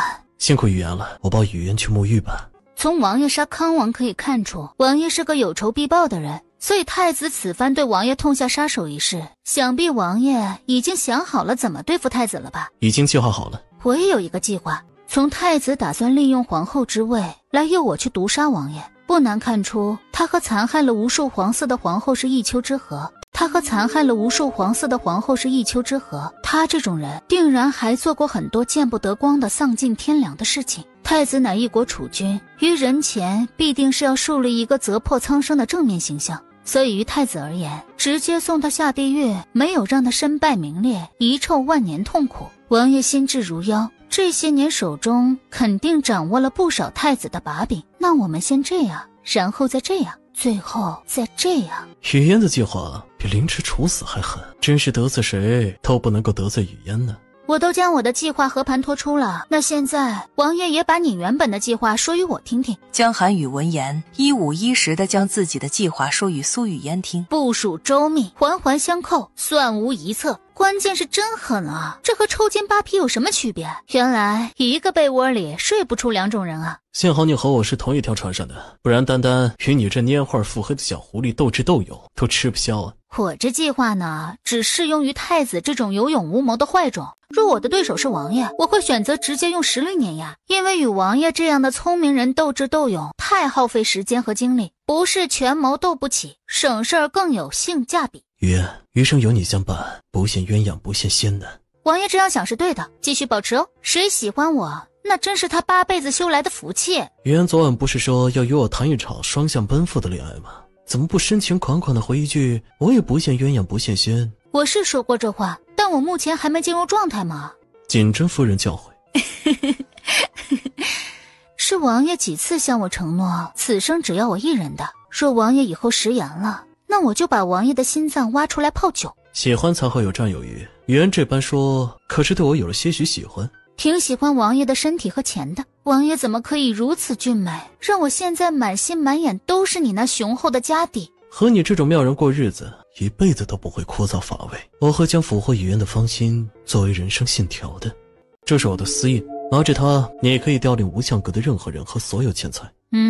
我爱享受，不爱操心，我只用将王爷训得服服帖帖就行，所以这私印我就不拿了。敌国好战，下次敌国来犯，我让王爷见识一下什么叫以一己之力打服一个国。我想要的会凭自己的本事得到。我当初娶你是因为我对你动了心，而不是将你视为助理或棋子。语言，娶了你我就有了家，我很在乎我们的家，所以我愿意在你的手掌之中。大风就剩下王爷和太子了，等太子倒台以后，王爷是怎么打算的？语言想当皇后吗？怎么，若我想当皇后，王爷才准备当皇帝？我无心地位，那是至高无上的权利，但也是沉重的枷锁。天下太平之时，我是闲散富贵王爷；狼烟四起之时，我会挺身而出，保家卫国。人生短短几十年，我的想法一直都是娶自己喜欢的女子为妻，然后好好经营我的小家。而现在我如愿以偿了，所以我会把重心放在心上人的身上。若语言想当皇后，我可以让步，在我这儿，当心动遇上原则，就会无限破例。没想到王爷与我真的挺同频共振的。我不想当皇后，不想被那宫墙束缚一生。既然我们都不想被困于皇宫，那那等太子倒台之后，王爷就去劝父皇再生几胎。父皇才50多岁，正是奋斗事业和开枝散叶的好年纪。我有真理在手，以后小皇帝不敢造次半分。我不想当皇帝，也不想要当摄政王，我想让我们的孩子当皇帝。语言，从羌州回京都之后，我们要个孩子吧。翻云覆雨可以，生孩子不考虑哈。10月怀胎的罪，我遭不了一点。总有一天语言会改变主意，生个我们的孩子的。如果真有那么一天，那就是真有了。好啦，孩子的话题到此结束，饿了要吃饭。皇嫂，待会儿我能和你们同乘一辆马车吗？我想听皇嫂讲故事。皇嫂上次在将军府给讲的那个故事实在太精彩了。不能，你皇嫂有事。乘车赶路能有什么事儿啊？路上我得好好休息，因为晚上到客栈还要睡觉呀。江黛云脑袋嗡嗡的。昨晚一夜未眠，语言今天好好休息吧。王爷昨天黄昏与一众死士全力厮杀，晚上又与我一整夜，也累到极限了吧？王爷也好好休息一下。无声之幸，得遇斯人。展开说说，有多荣幸？至少1000字打底哦。语言入睡不是向来都很快吗？这叫我可以入眠，但娱乐精神不眠不休。好，语言，睡一会儿吧，我不再说话惹你清梦了。这次是真睡了。那张俊美无愁的脸上写着对妻子毫不掩饰的热爱。翌日一早，王妃，您这里有助眠的药吗？能不能卖给属下一些？怎么这么没精打采的，跟被吸了阳气一样？属下一直都很招蚊子，昨晚跟蚊子大战了一宿，所以才……最后呢？你把那些蚊子都拍死没？最后打成了平手，他没吃饱，我没睡好。你和凌云不是住一个客房吗？你怎么不让他帮你打蚊子？王妃明鉴啊，不是属下不帮他打蚊子，而是凌风他自己不让属下帮。他说2个打1个，胜之不武，他不干这种以多欺少的事儿。我也招蚊子，所以驱蚊香囊不离身。有了它，你以后不用再和蚊子大战一宿了。属下谢王妃。3日后，众人进入羌州地界，烈日如炉，炙烤着皲裂的大地。禾苗早已枯黄萎缩，蔫巴巴地耷拉着脑袋。农人蹲在田边，粗糙的手指抚过干硬的土块，眼神空洞而绝望。王爷，该治一治这些居庙堂之高却不忧国忧民的蠹虫了。我和语言的想法一致，微臣恭迎瑞王殿下。进入羌州的地界之后，本王一路走来民不聊生，你们之中有工部、户部、司农处等各部门的官员。父皇早就派你们来这里赈灾，但你们到这儿都一跃有余，每天除了给灾民们发一些粮食，确保他们不被饿死之外，却没有什么实质性的进展。怎么，父皇是让你们来混日子的吗？微臣不敢。不敢？可有将修建水渠和堤坝的图纸跟方案制定出来？若接下来的日子你们还是这种态度，你们的乌纱帽不仅不保，库房也得全部充公。